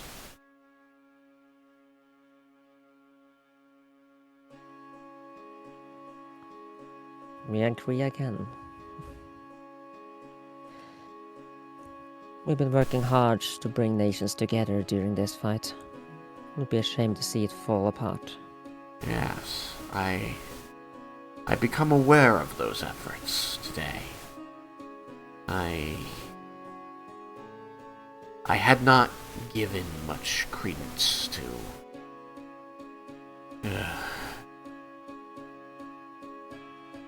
these beliefs that we should all be interdependent and congenial. Wasn't the Amaranta I grew up in. Seemed an unnecessary complication, I admit. But in light of this, in light of these events, in light of you, your family, I will rethink my beliefs. Wise words. I will extend the hand of peace to Aspara. You may not be aware that that had at least always been my intention when your friends first helped me, and then begged a favor. Transit to Arcosia. I gave them a crew of horses and my blessing in exchange for them helping out Aspara in my name, hoping to extend that olive branch, build a relationship. So, that sown seed has borne fruit. Damn it, I owe you another favor, don't I? No, I'm claiming credit for that one. That was my idea all along.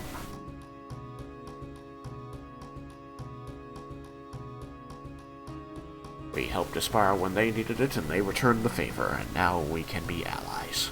Hopefully. You scratch our back because we scratch yours. I'm sorry, I couldn't understand that. Yeah, you scratch our back, we scratch yours. Ah. Yes. That is an exchange that I can understand. But we learn, we grow.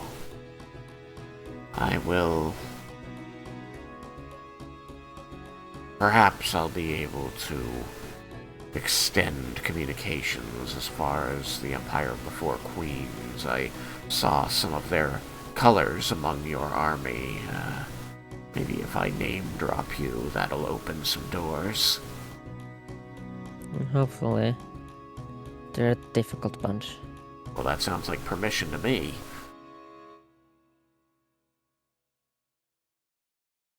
It doesn't hurt to try.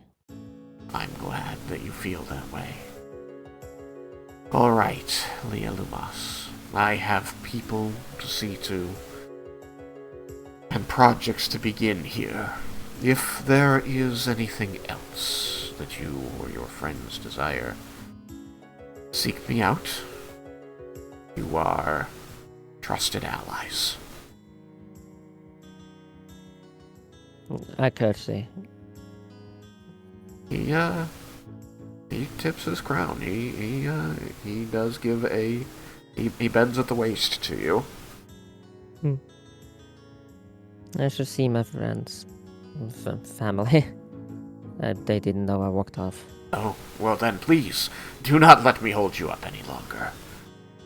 We have made note of your requests, and we shall see you for dinner. I nod and run off. He goes back to what he was doing. Yeah, we'll catch up with the rest. Alright. I think that could probably be around the same time as the speech ends. Yes. The soldiers are dispersing or dispersed. The party looks a little awkward, but you run up to them. It's you're not hiding coming back, so many of them were unaware you were gone. Yeah, no, I'm not hiding coming back. I did expect Vendar to see me, though. I did not know that Jebel did. The sun rises to noon as you watch people being extricated from the city. Your army disbands, you sending themselves or being sent back to different locations via teleportation, or planning to walk or join efforts here. Many of them do seek to join efforts here. They came to fight dragons and make the world better, and here's how they can help.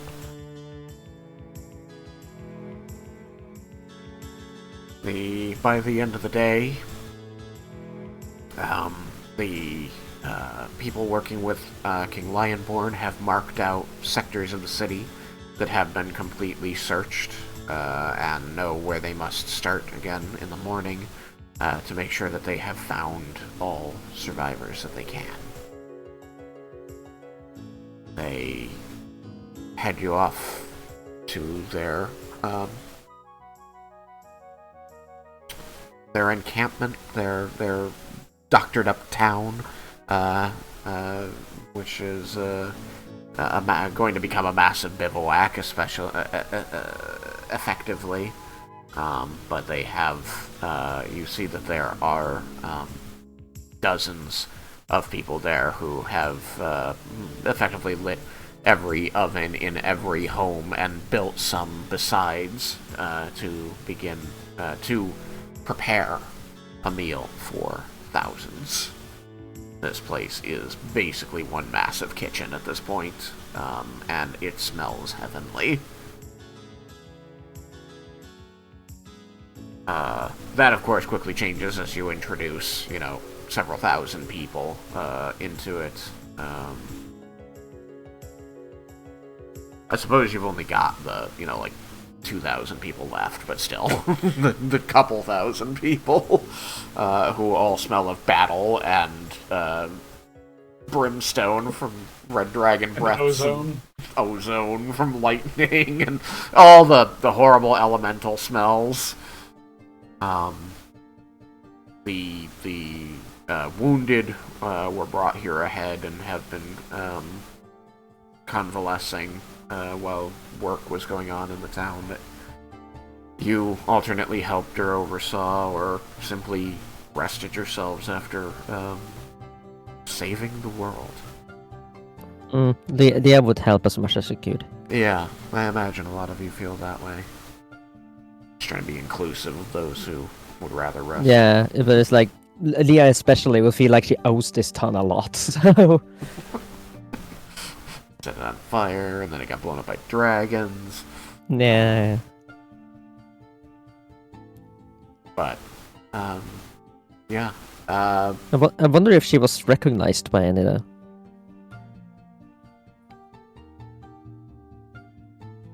By any of... Oh, the people. Is it...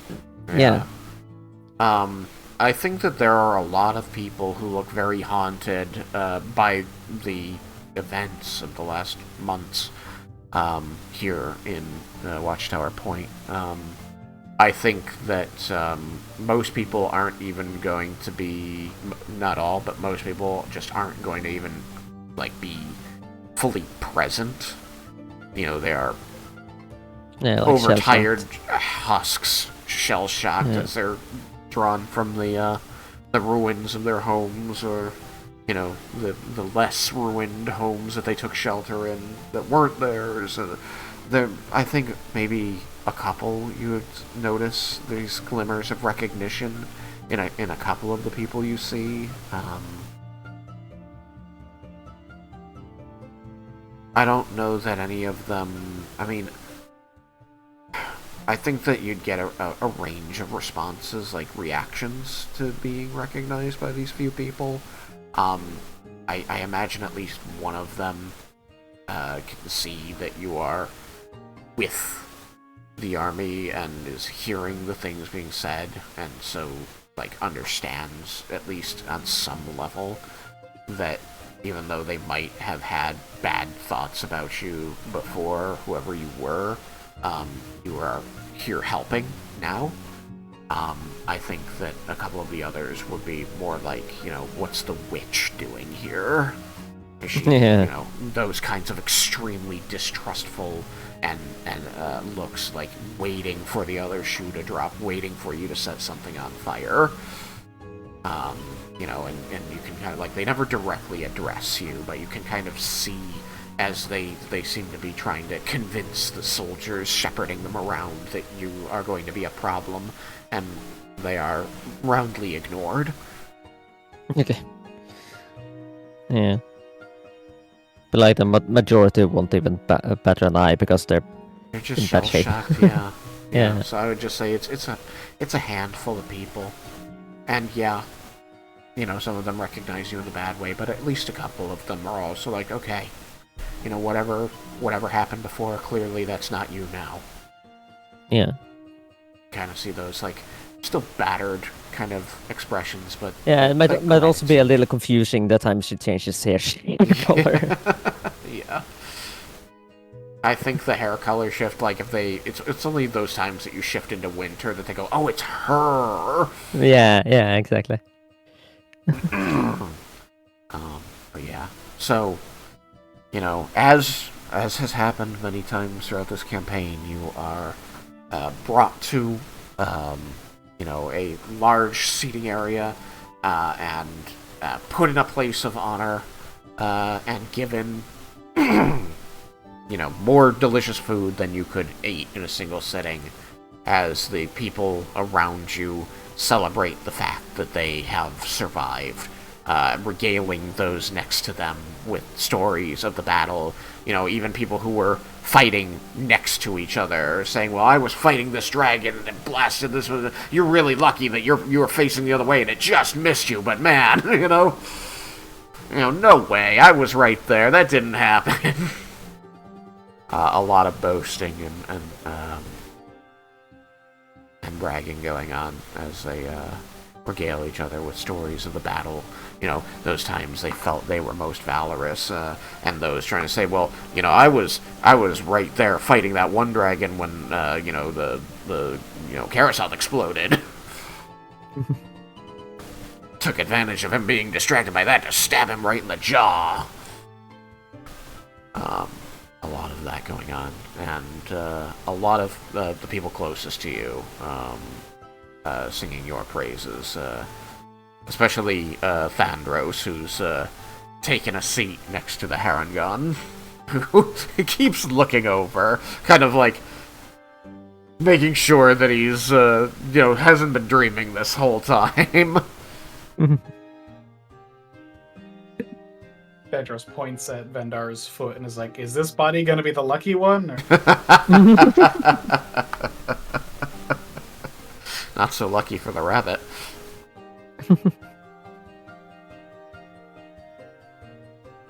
But, just as when you appeared as a dragonborn, Fandros does not seem terribly troubled by your change of form, your change of face. You're still his brother, and you're alive, and that's the important thing.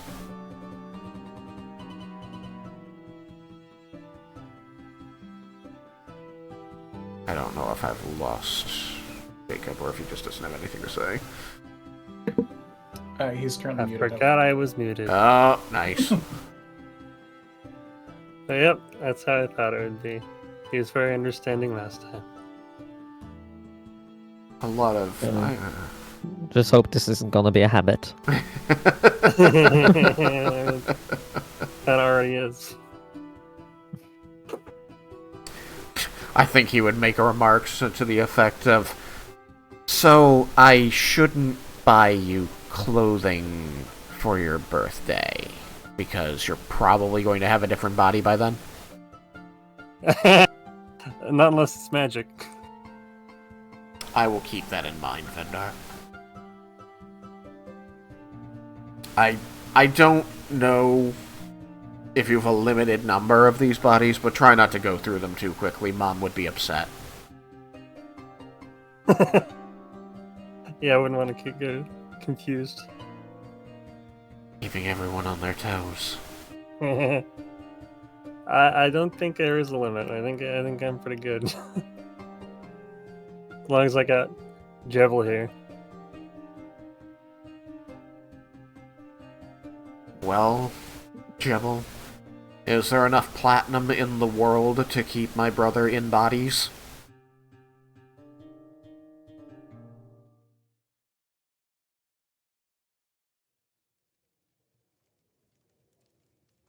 Not at this rate. If he slows down a bit, maybe. Maybe. I'll try to last a bit longer with this one. Bender like takes out an abacus and starts doing math.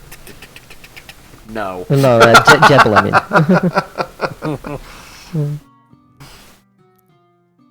Tells him no, there's not enough platinum in the world.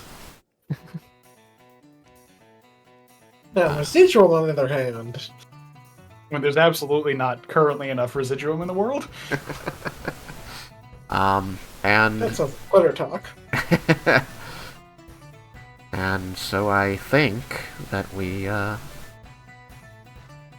fade out on these adventurers as they sit with their soldiers and those of Ebengard, basking in their victory, the fact that they have saved the world. I asked the players to send me little snippets of what they thought their characters would do in the near and long term. Part of this was to get an idea of what I can do to set up world building if our next campaign is still here in Amaranta. But secondarily, so that we have a little what I like to call the Breakfast Club ending for the game. Say they went off and are working toward these ends. So I will invite players to read or talk about their near-term goals one at a time. I'll just go down the list in order from the Discord here. But if you want me to read what you've sent me, I can do that instead. Like, I'm not going to force you to say it, but I want to give you the opportunity to tell your own walk-off, if that sounds good. Mm-hmm. I would request to go after Raiken, since mine is also replying to his a little. Okay, I'll put you after Raiken then. So, if that's not disagreeable to anybody, then I'd like us to do that, and I would start with Vendar, if you want to talk about what Vendar's near-term, not long-term, goal is, to say where he heads immediately as the campaign ends and what he plans to do, or I can read what you sent me, whichever you prefer.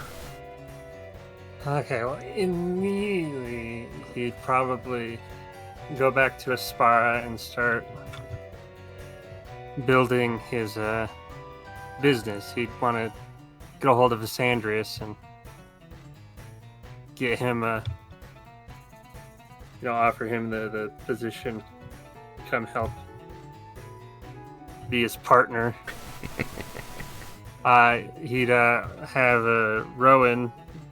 He'd have give him a position to help because he feels bad about being such a shitty friend before, so he wants to be a better friend. Oh. Rowan got remembered. That's a shocker. I also didn't expect that. Then,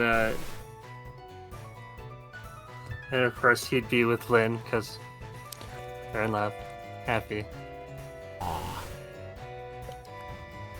She seems to love your new form. Good. You're so nice and Weird submissive babies. now.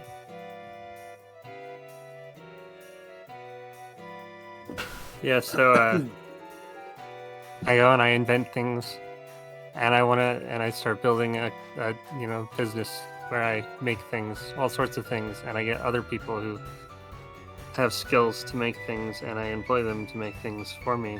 Oh, he's gonna try and snipe Donda Greltz.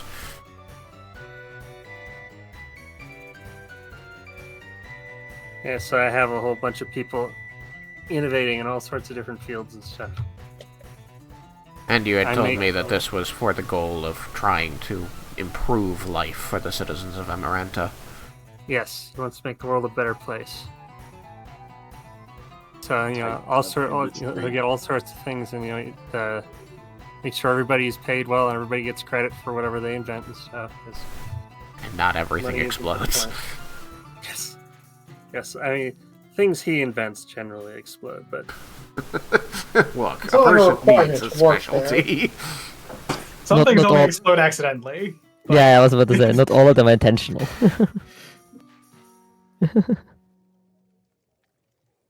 Alright. Cyrus.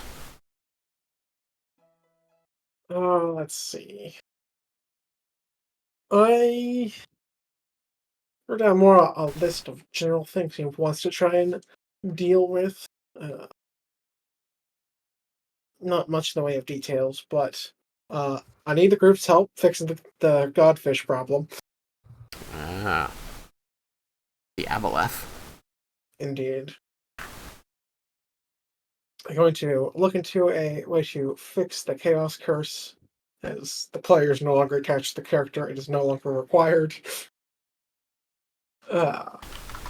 Continue his work on making his whole monster manual, as you've been trying to sketch the things they fought and write down the what they found out about them. Have that talk with Seltharis.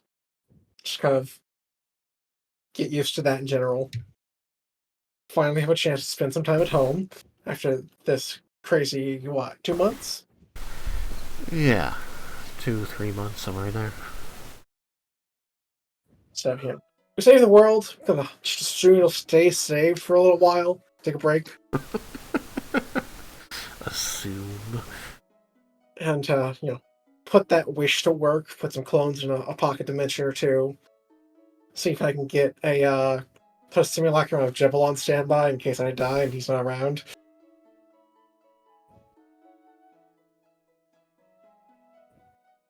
Offer to help Leah deal with the True Heirs of Magic, I think they're called. I It's always true. refer to them as the Blue Hand Group. It was really funny to me because both of you, like more than one person, talked about them, and you and the other person called them the Blue Hand Group. And I wasn't going to correct anybody because it's not wrong, but yes, the official name of the organization Hand is the True Heirs of Magic.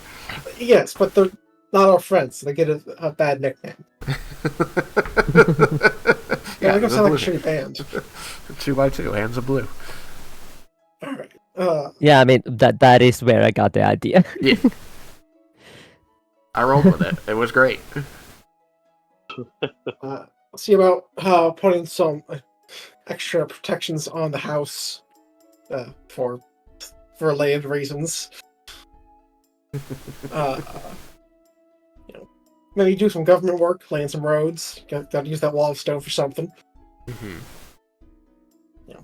Some other knickknacks, investigating the spiral tower, maybe make its own island. Just whatever until he gets bored. But the last important thing is if Lerman is up for it, help him and Nalia learn how to reproduce residuum. Oh, I thought that was going to be a different word.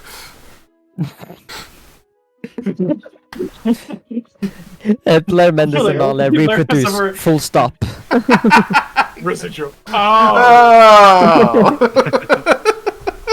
Come on, guys. I don't think like that Turn it over. And he helped them learn how to reproduce. Turn it over. Lerman just might Residuum. Yeah, Lerman has done a lot of book learning. So, like, it's got a book on it according to somewhere. these diagrams. I just don't understand how these things go together. Insert peg A into slot B. Oh, and another thing on here I missed because I didn't exactly read the list line by line. See if you can hunt down some more of those lost artistic relics and get them back in pristine condition. And maybe tour around with the statue he already saved a little bit. Yep. Worship You're gonna that. ruin that poor conjuration mage's day. I'll bring it back. It's what they always say. I brought it there in the first place. He's just sitting there shaking his head going, it belongs in the university. It's gonna be, but you gotta let more than just the university see it.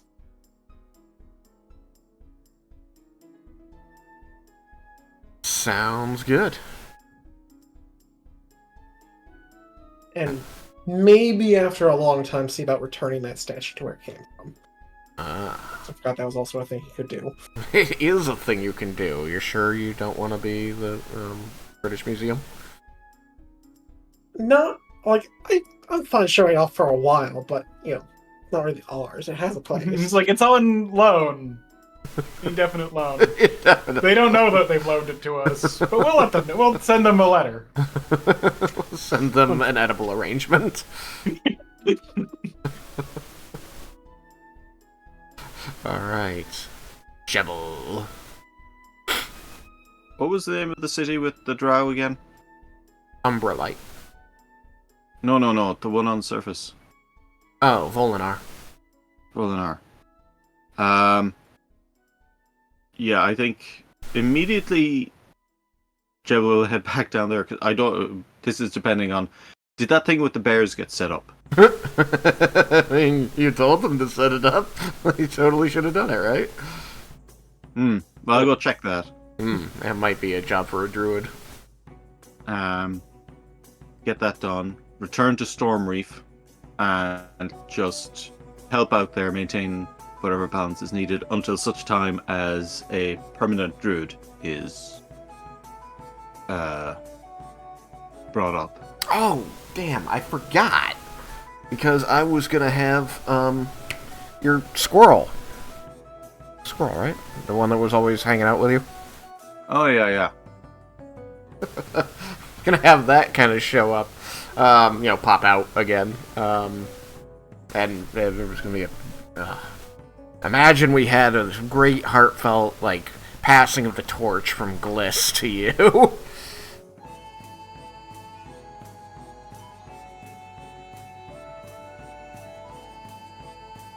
And it was beautiful, and you probably cried. Oh, yeah. Yeah. Let's just pretend that happened. Let's pretend that. I'm sorry.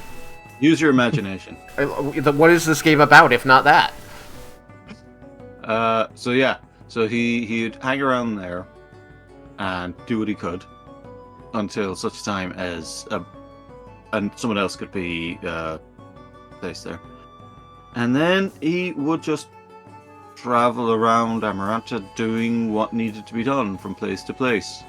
He becomes a traveling druid, fixing things that went wrong until his next Effectively. quantum leap. Hopefully sometimes hang around with his old pal Vendar.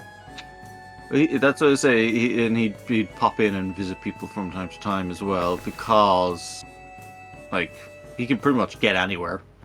True. Somebody Travel was by like, plans. why does Mr. Drakner have that giant tree in his office? Like, it's. I can't be the only one who thinks that's weird, right?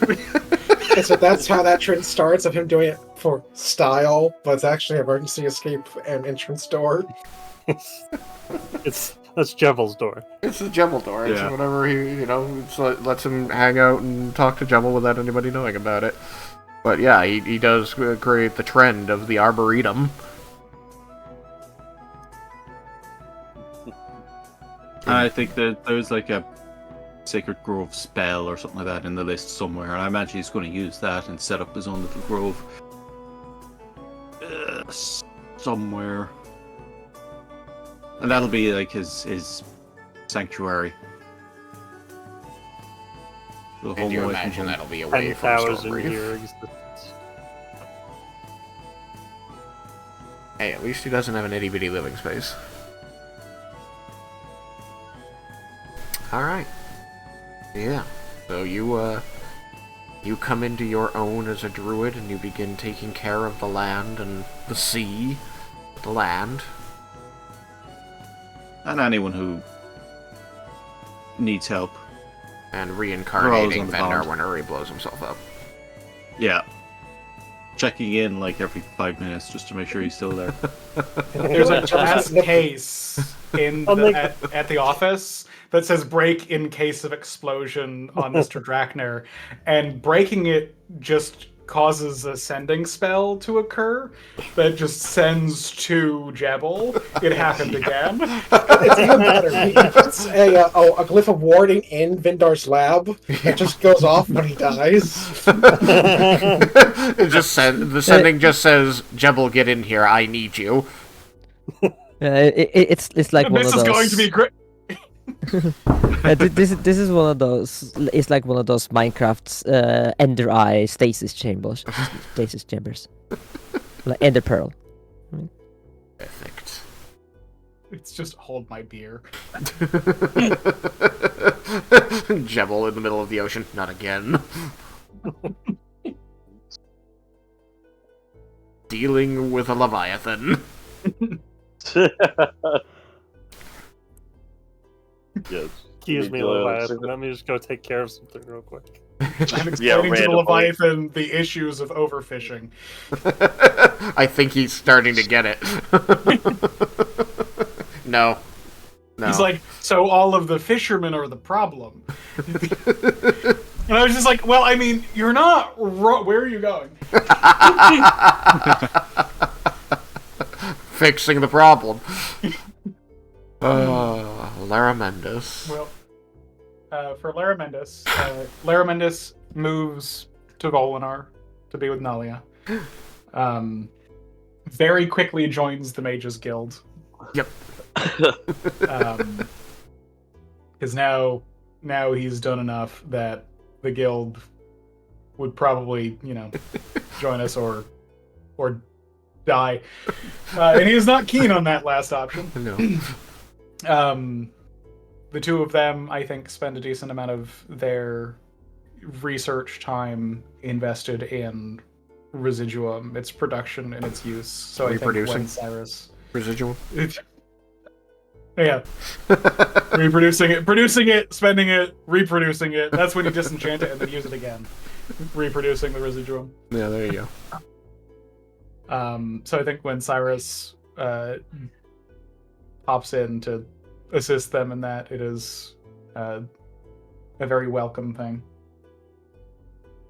And also the annual event with a large expenditure of draconic magic. Wonderful power source.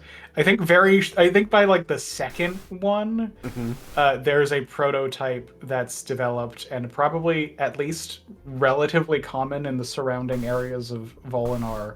Yeah. That help to protect an area from this draconic magic. Yep. So And then Ice very Storm shortly feels residual. afterwards, a wizard goes and make sure that everything is still good with those devices. Yeah, I mean, they have to be checked after they get used. It's true. And then Yeah, walks they need away. that like having yearly hammer. maintenance. So you gotta pay. They gotta pay you for it too. He does, I think, make good on the clones, the very well protected clones of anyone in the party who wants one. It would be probably the same demiplane, but warded all to hell with ability with the like plane shifts set up for people to trigger to get to where they want to go. It's just like the world's creepiest demi-plane with like 10 clones and test tubes in it. Just waiting 1,000 years before they wake up one at a time. Yeah, they just wake up and see all the other ones that are still alive, and they're like, "God damn it, I was the first one." Just immediately plane shift. It's like the Chinese terracotta army. Yeah, kinda. Oh, I was going to say that you know that the scene in Alien Resurrection, you see all the failed Ripley clones. Yeah, I do. I'll never forget Alien Resurrection. It's like a Laramandas with like a little flipper. Oh. It's like, oh no, that was That's actually. bad. one We of don't the talk about that successes. one. That one, we tried something new. It didn't work. Like, we needed to find the aboleth more efficiently, so... I thought maybe if it can breathe underwater. Turns out there's a reason why not. Laramendus does take a decent amount of time to record his own telling of everything that happened with the party, but does not make it public knowledge, does not bring it to the Temple of Ione. Because he is very interested in seeing how the stories related to the party and the dealings with the dragons up north change as the years go by. Well, you can convince Ash of that pretty easily, but he will be warning you the whole time. It's like, this is not what Ione wants.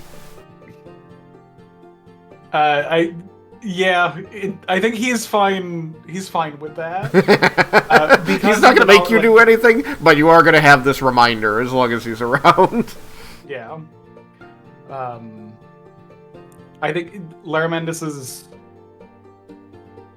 knowledge that, you know, like, when Ash leaves him, the knowledge will be recorded. So, like, if Laramendus had his druthers, it would be when he died. Yeah. But that one is less viable. So he wants to give it a little bit of time to change before things are recorded, since he's certain that the recording will happen accurately. Besides, you have Wish. If you die, that's just poor planning. That's what the clones are for. Exactly. He I'd does go also back like to to teach at the... Go ahead. When he does it, that Ash like almost does like one of those like window pop-ups. It's like, this is against. Are you sure you want to keep this Are hidden? you sure? And then you say yes, and they're like, are you actually sure? Yes. I don't know. I never noticed it, but the like symbol in the middle looks like a paperclip. It looks like you're trying to defy Ione's wishes. Would you like help not doing that? Laramendus does go back to teach at the university. Back and forth between his work with Nalia and his time there. I think he intends to really only continue teaching history and associated fields due to his arcane knowledge. He probably does get brought in to, like, he just suddenly finds that there are like advanced artificing classes thrown on his schedule that he's now responsible for, which is unfortunate for him. He brings Nalia in as a guest lecturer for most of those ones, and then goes and teaches the class that just so happened it could only fit in that same time period. I don't know, the registrar's office was busy or something. But he also starts going back and forth with students of his to Garland to make sure that that can be recorded properly. Yes. Showing off the historical lens. It's true. And so with that makes it so it'll be at least a few years, probably on the order of 10, before the guild is made fully aware of the historical lens. Given that it has been explained to him in great detail how fucking stupid it is to give too many people that kind of power. Yeah.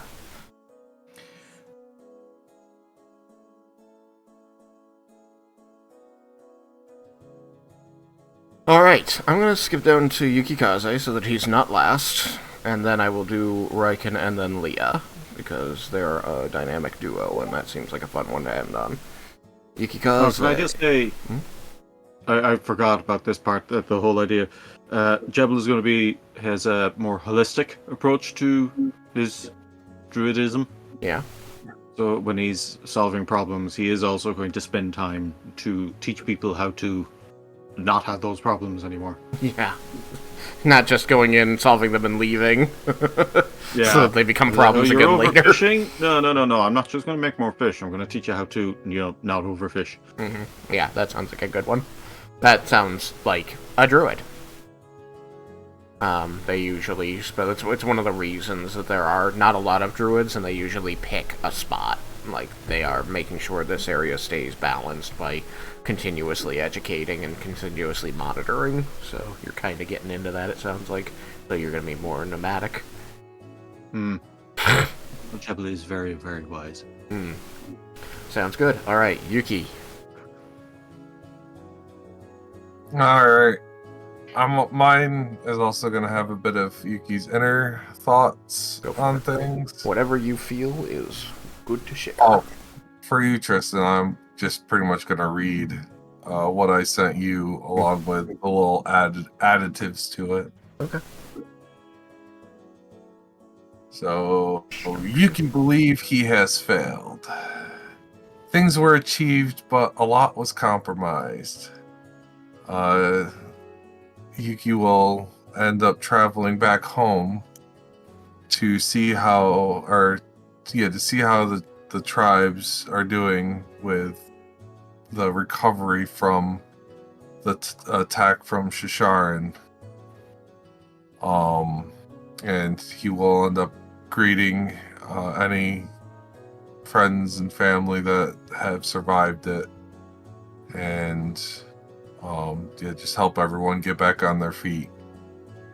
Tell them, and I'll inform them of the current state of things in the world and what happened.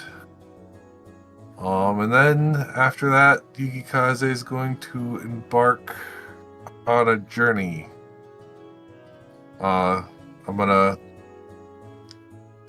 go around assisting and protecting anyone affected by dragons. And of course, because of our deal we made, pass on the information and the words, and the holiday of Elzament Day, and continue to grow stronger and learn more about blue dragons. And if the dragons ever push the world to destruction, I will give my life to either stop them or permanently protect my people by whatever means, be it seek out the assistance of Tresnor or try to reach out to Shagrazir and Bahamut. And I will just strive to help as much as I can around the world.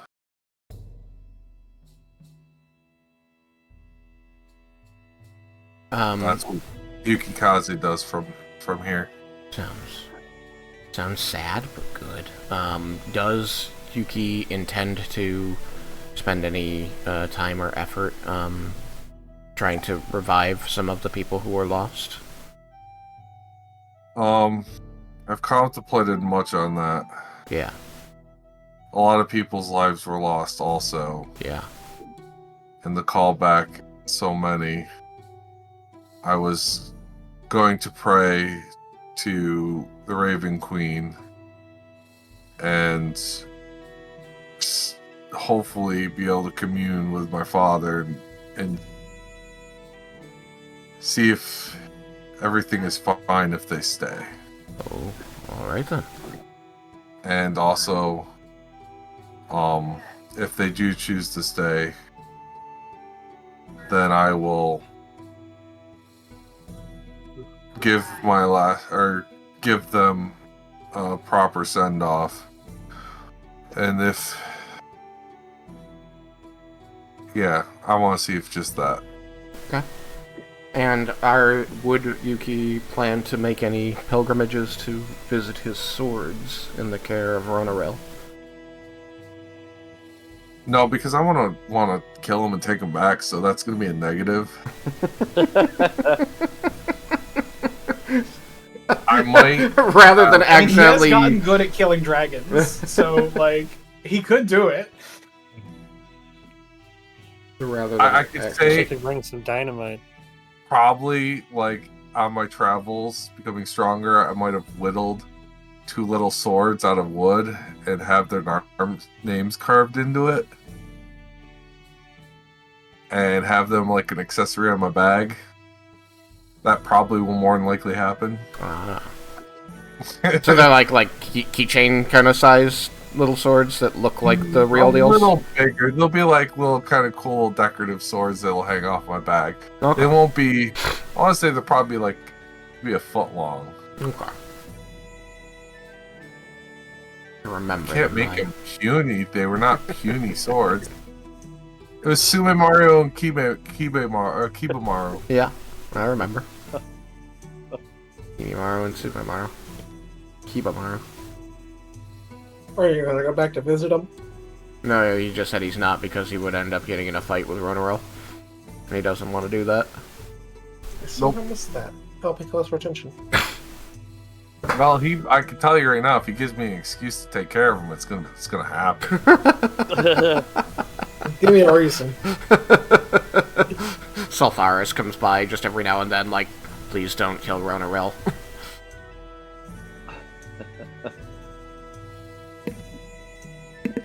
Well, I can think of a good trade for his life. No, he's my bridge buddy. I've got no one else to play bridge with. No one else knows how. And I'm not teaching them. Whenever I put out the call before, the only one that answered was this guy named Jerry, and he seemed kind of weird. So little too excited. Didn't like the energy.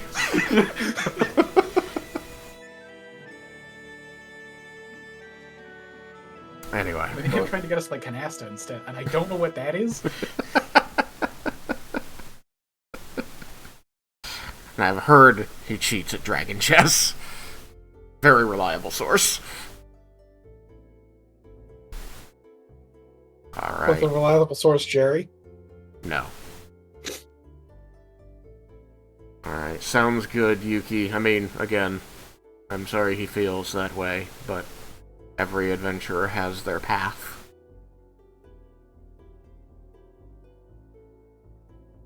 Raiken. Oh man. Well, I didn't think a whole lot near term. Mine was more long term, but Raiken, after this, would want to mainly focus on Arcosia, helping clear out any remaining straggling green dragons, cleaning it up and rebuilding it, so that people can come back and repopulate, especially the Seed of Bahamut. And also try to actually be a father for Leah, And doing so, he would want to create a more stable life by, like, kind of staying more in one area, which staying around and rebuilding Arcosia would help. And so he would only take jobs in the near term, like in Arcosia and in like the countries and cities that are just across the sea from them. Look at that. Responsible daddy. Yes. Raiken Papa. He has decided not to bring Tatsuya back, but he will always keep him on a necklace around his neck to keep him with him. Every now and then you feel that chill again, but you never hear the voice. And of course, we can't forget Kubriel. Gotta summon her back. Tiger form. Of course. He'll summon her back and he'll never put her back in unless, like, the city's actually like, okay, we kind of want you to. Otherwise, he'll let her roam.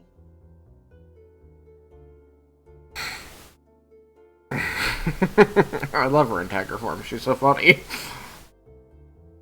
She is. And now they understand each other. Mm-hmm. Weirdly hot for him when he uses Celestial. Yep. Very weird. But he'll make sure she gets all the rub she wants. His rub. No, not his rub.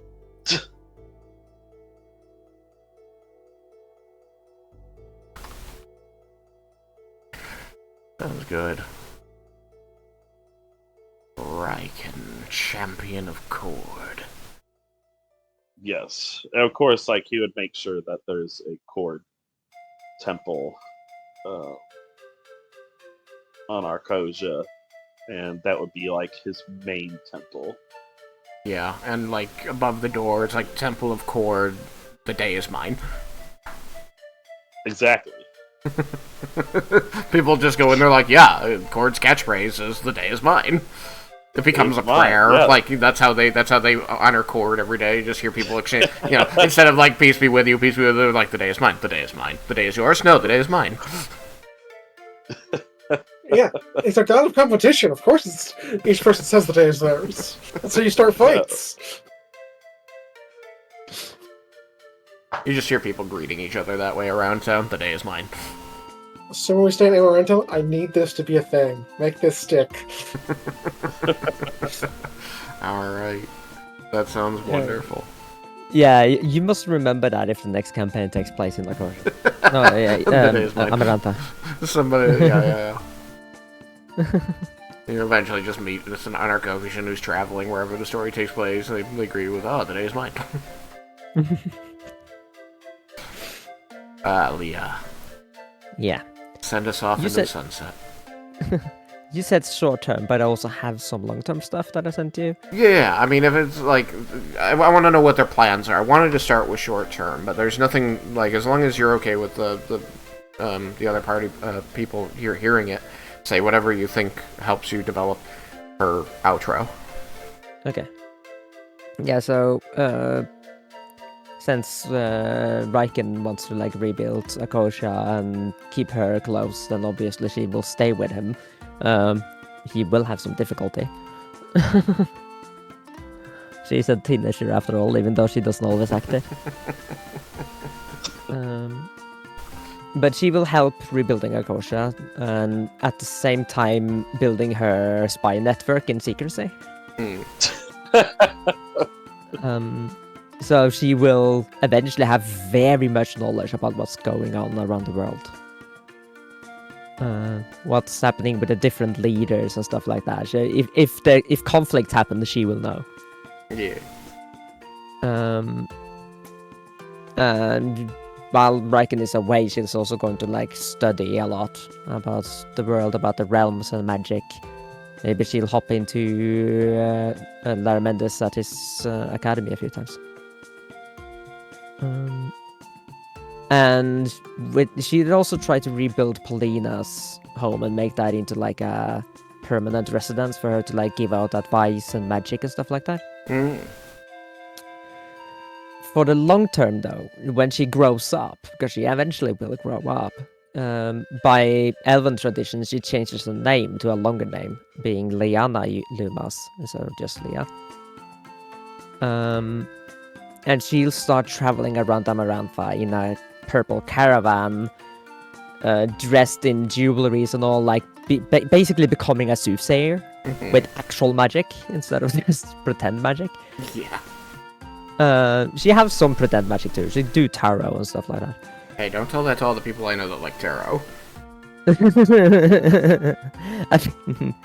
Yeah, I have had tarot reading actually. It's quite nice. I'm not judging. So she get dubbed Madame Lumas by those who know of her. Not necessarily everything about her, because she keeps a lot close to her chest. And she like wear a shawl to like cover her color shifting hair, so not everyone knows that she's fully magical.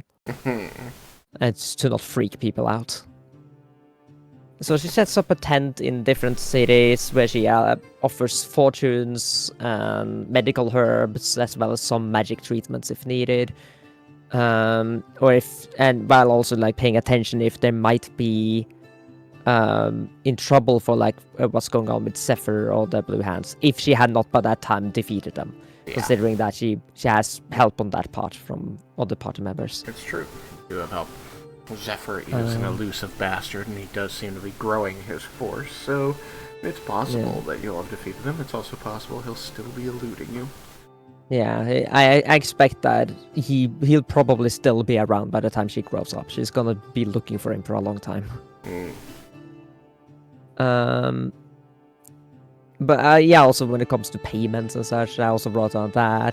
Like, if they are of statue or want something stupid or unnecessary or greedy, she will charge them for it. But if they're actually in need or in some poverty, then she will offer her services for free. This is not something she advertises. This is just something she does. Yeah. And of course, many people come to her through the Black Rose by having been notified by members of the Black Rose. Leah And Lumas, because the of the Black original Rose, Surge Pricer. Yeah. Because of the Black Rose as well, she usually knows far too much about the people before they enter the tent. Yeah. Which, yeah. That makes sense. Which further grows her, reputation. Will people be like, wow, she really does know the future, you know? Not knowing that she just have spies everywhere. Yeah. Black Rose, the most connected spy network in the world ever. Yeah, she'll know a lot.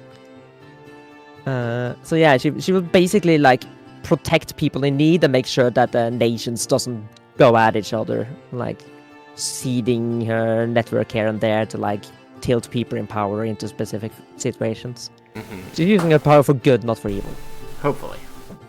I suppose it's a matter of perspective. Yeah.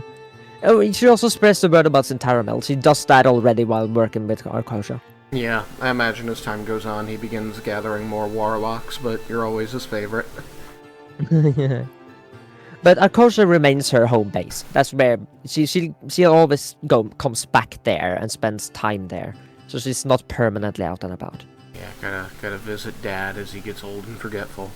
Yeah, and that's also why like Paulina's shop become her permanent residence. That's where she permanently has all her fortune telling and potions and such, and the tent is for when she travels around. Beautiful. So yeah. Yeah, now the last thing I wrote is that she eventually will try to get rid of the Blue Hands and Zephyr, but that might actually happen before she grows up. Maybe. Because I did not know that Derek had it in his description that it was going to help her, so I bumped that up a little bit. Yeah. I mean, they also made it personal for him, so, you know. Yeah. So yeah, that's basically it. She become this mysterious woman. I mean, obviously by her name, some people know who she is. She's Yeah. not all mysterious, but she's also half and live a very long time. So I expect that eventually she might become more of a legend. Yeah. I feel like going around utilizing her family name as her cover is a kind of a double-edged sword, just because like Yeah. there are going to be those who recognize Raiken Luma's name there. Yeah. Or maybe if in She some doesn't places try. she's just... She doesn't try to be all that secretive. Oh, It's okay. just that's just something that eventually happens. I think. She just tries not to scare people with too powerful magic. I get So it. she keeps it a little on the low. Well, But what she does keep secret is the Black Rose. She doesn't want people to know that she basically knows everything that happens in the world. that's scary. I can never seem to remember the name of Professor Xavier's supercomputer, which is stupid because I know it's something about mind meant something. Yeah. But I can't. Cerebrum? Huh? Cerebrum. It's Cerebrum? Cerebro? Cerebro. Cerebro. Cerebro. Cerebro. He says Cerebro, I'm like, it's gotta be Cerebro. Yeah, my inspiration for this though is the woman in Game of Thrones that has her spy network, the Rose woman, the flower woman. Yeah. I cannot Or remember. makes me think of the spider from Lies of Loch Lamora. You know, what's familiar with those Yeah, books? The first really connected person was the spider in Song of Ice and Fire as well. I really like that one because it's a web. Yeah. Always. Alright, I like it. I love Lies of Loch Lamora. Alright, well, I've never ended a campaign before. It's Most something people that- don't. Yeah, That's a rare achievement, my friend. yeah. You did something special. You actually successfully had the level 1 to 20 campaign with an ending. We did it. We won. We won D&D, guys. You did it. Only took 10 years for some of you. I used cheat codes, so I got to do it in 6. I got to start at level 7. Haha. All Oh 6, my but yeah. gosh. Yeah, I started at level 5. Yeah. So yeah, I well, just to say that I don't know the right way, but I thought that kind of letting the characters, the players, talk about what their characters are planning to go do next, so that they get that walk off into the sunset kind of feel, the Breakfast Club sort of thing. You know, they went on to do this. Was probably the way to go. It's very fitting for me because I've thought of this path for well over a year now. Yeah, and I mean, I did not come up with this on the go. I had it planned. Yeah, I think that I think that's important too. Like to be able to do that. It's about the characters. Is what I'm trying to say.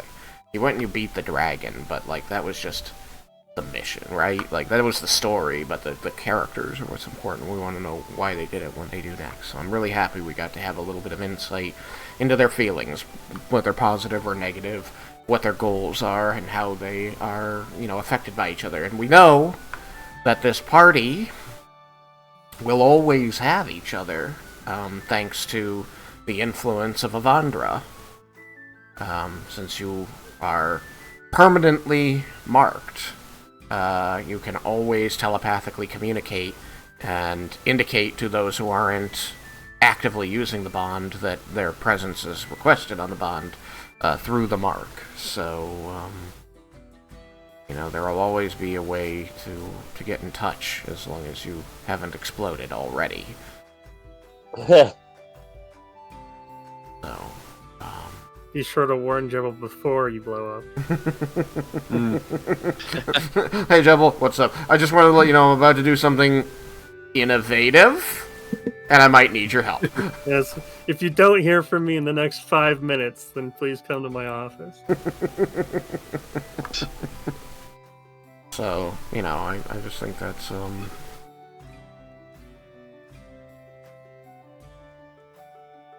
it's really good.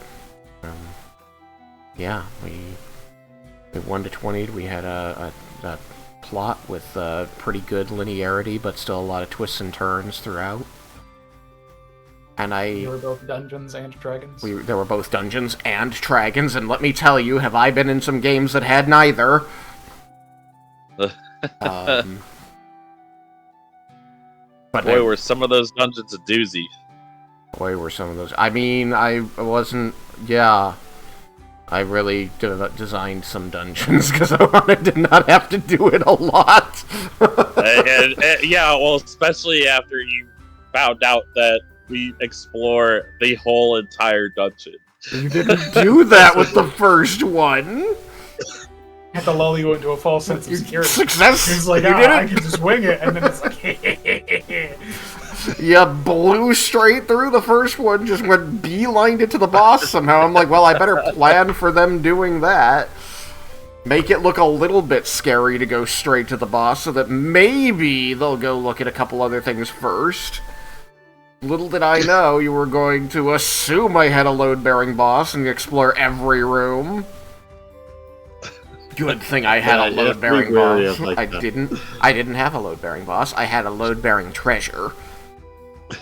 Yes. Which you got from killing the boss. Yes, but you could have opened it elsewhere. Yes, but would we though? I kind of assumed you would not. Yeah. But you had choice. I would like to believe We had the illusion of choice. I draw a distinction between knowing you well enough to know what you're going to do when I present you with certain facts and not giving you a choice. That's a fair point. I would like to believe, maintain the illusion for myself, that you guys have had actually a ton of agency in the story. I think that I've given you a lot of latitude to determine how this story went, and I'm really glad of that, because I think that there were a lot of times where you did things that I wasn't... a lot of places where I gave you a few choices and you chose things that I didn't really expect you to, especially when I gave you the option to go into hell and save Rowan. I thought you would do that, but you didn't. we were just like, to hell with that. Nah, don't got enough time for him. Circle back to that later. And maybe sometime in the next campaign, I'll finally have enough points to make Raiken stop saving Smite. How much did a pouch of Residium, how much was that worth again? Like when you That's first... how much residuum was in the pouch. Yeah, like when... at what point? When you first got it? If it was full. So, Residuum, I believe, is 500,000 GP per pound, if I'm remembering correctly. So if you can get a pound of Residuum in a bag, which is... a bag can easily hold a pound, but getting a pound of Residuum is hard. That's 500,000 GP. Okay. 500 GP per pound. No, 500,000 GP per pound. 500,000 GP. Hold on. I have to change that again. 500,000 GP. Are you gonna try and wish or transmute, like, a weight of something into a weight of Residuum? Just be like, I'm gonna build a statue of I was myself. trying to think, like, you can get sacks, they can hold 30 pounds. Mm-hmm. And if we had managed to fill a sack With 30 with pounds. Residuum in the place, that's 15 million gold pieces. Yeah. I mean, who wouldn't want 15 million gold pieces? 1.5 million plat. Be like they were the sack Residium and Bender be like, how many times can you reincarnate me? And we're like, oh, I'm not that good at math. Like, a lot. 15 million flat. 15 million gold, yeah. You'll die of old age before the reincarnates run out.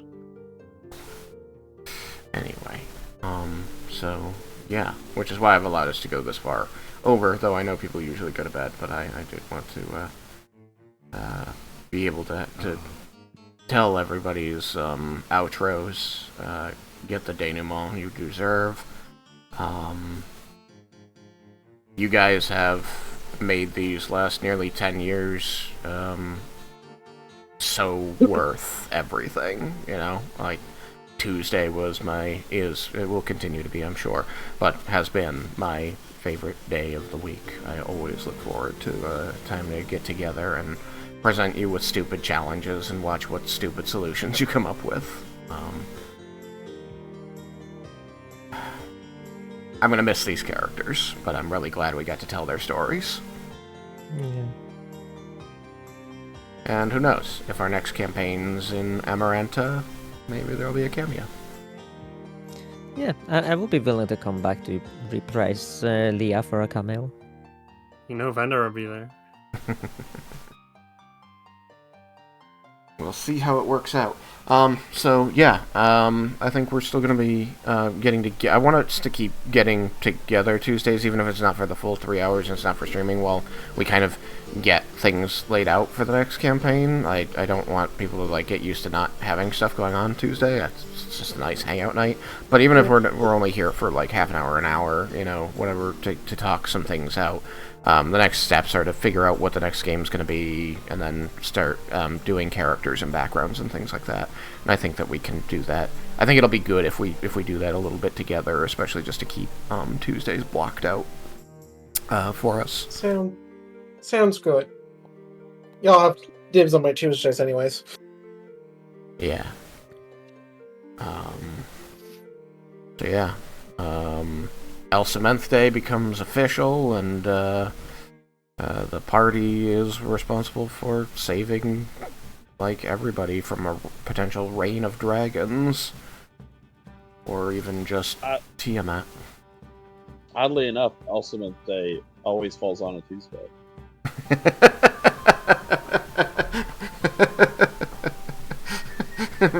Chew on that. Put it in your mouth.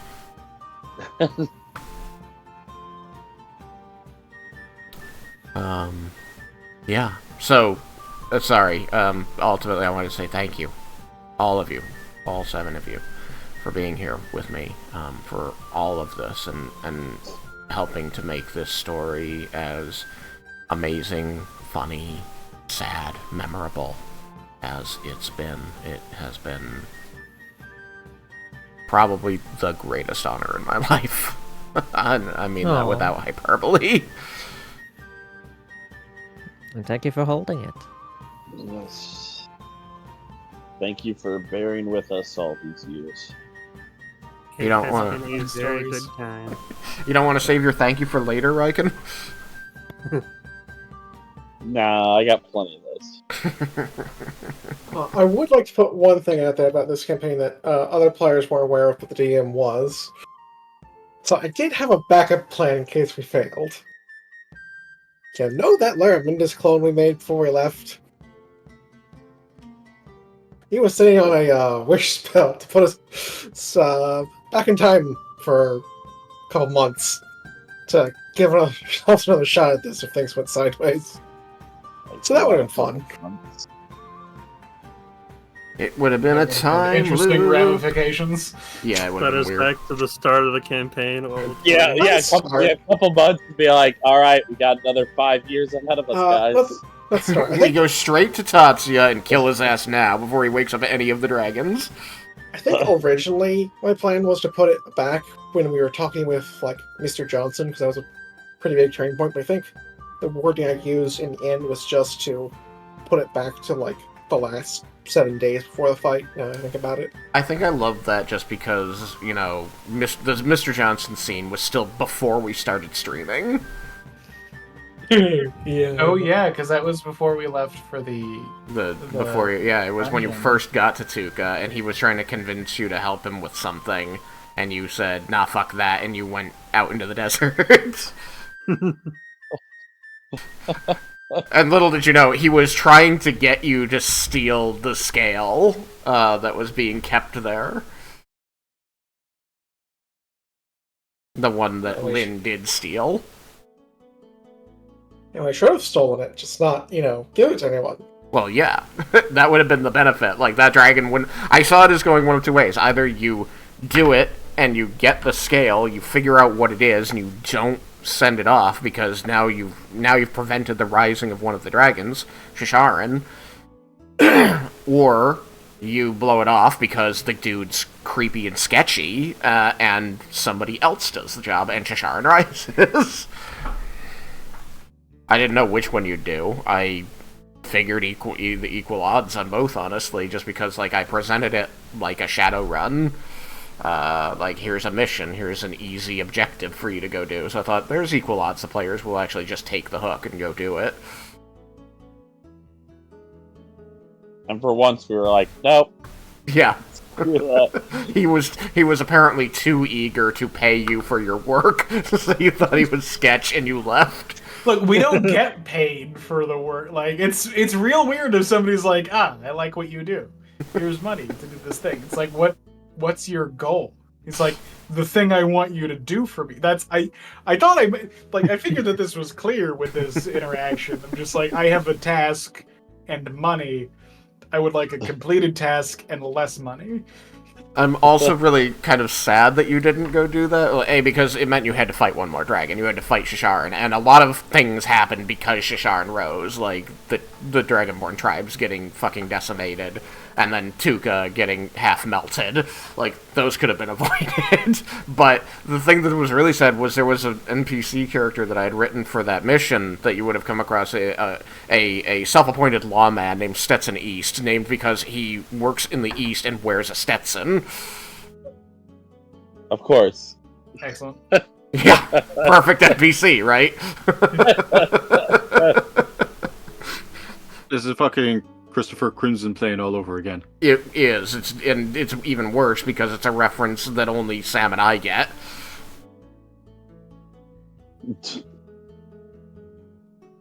Sam's silent because he's Yeah, there it is. He remembered.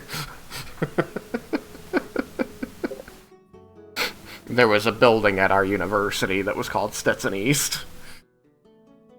There's also a Stetson West. There was a Stetson West, but he wouldn't have made sense if he was Stetson West. He's in the East. Yeah, but what if there's also a Stetson West and they just have a bitter rivalry? There was going to be. Like okay, excellent. There's like real enemies to lovers shit. Look at what we missed out on because you guys didn't take Mr. Johnson's job. I also love that Mr. Johnson was just 3 kobolds in a trench coat. I think that's... And I love that somebody made that as like an official thing later. They did! I came up with it. They stole that from me.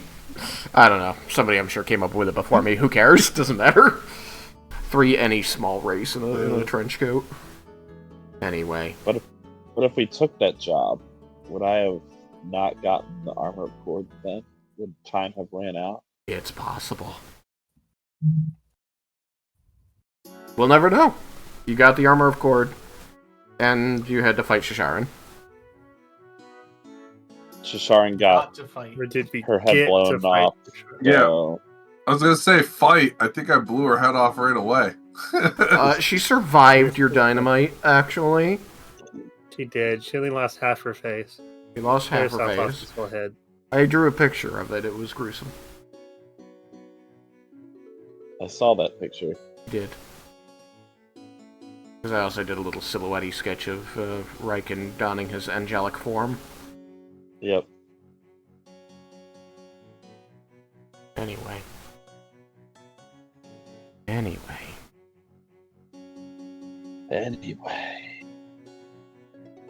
The decade done. End of an era. Game well played. Happy you were all here. Hope to see you in the next one.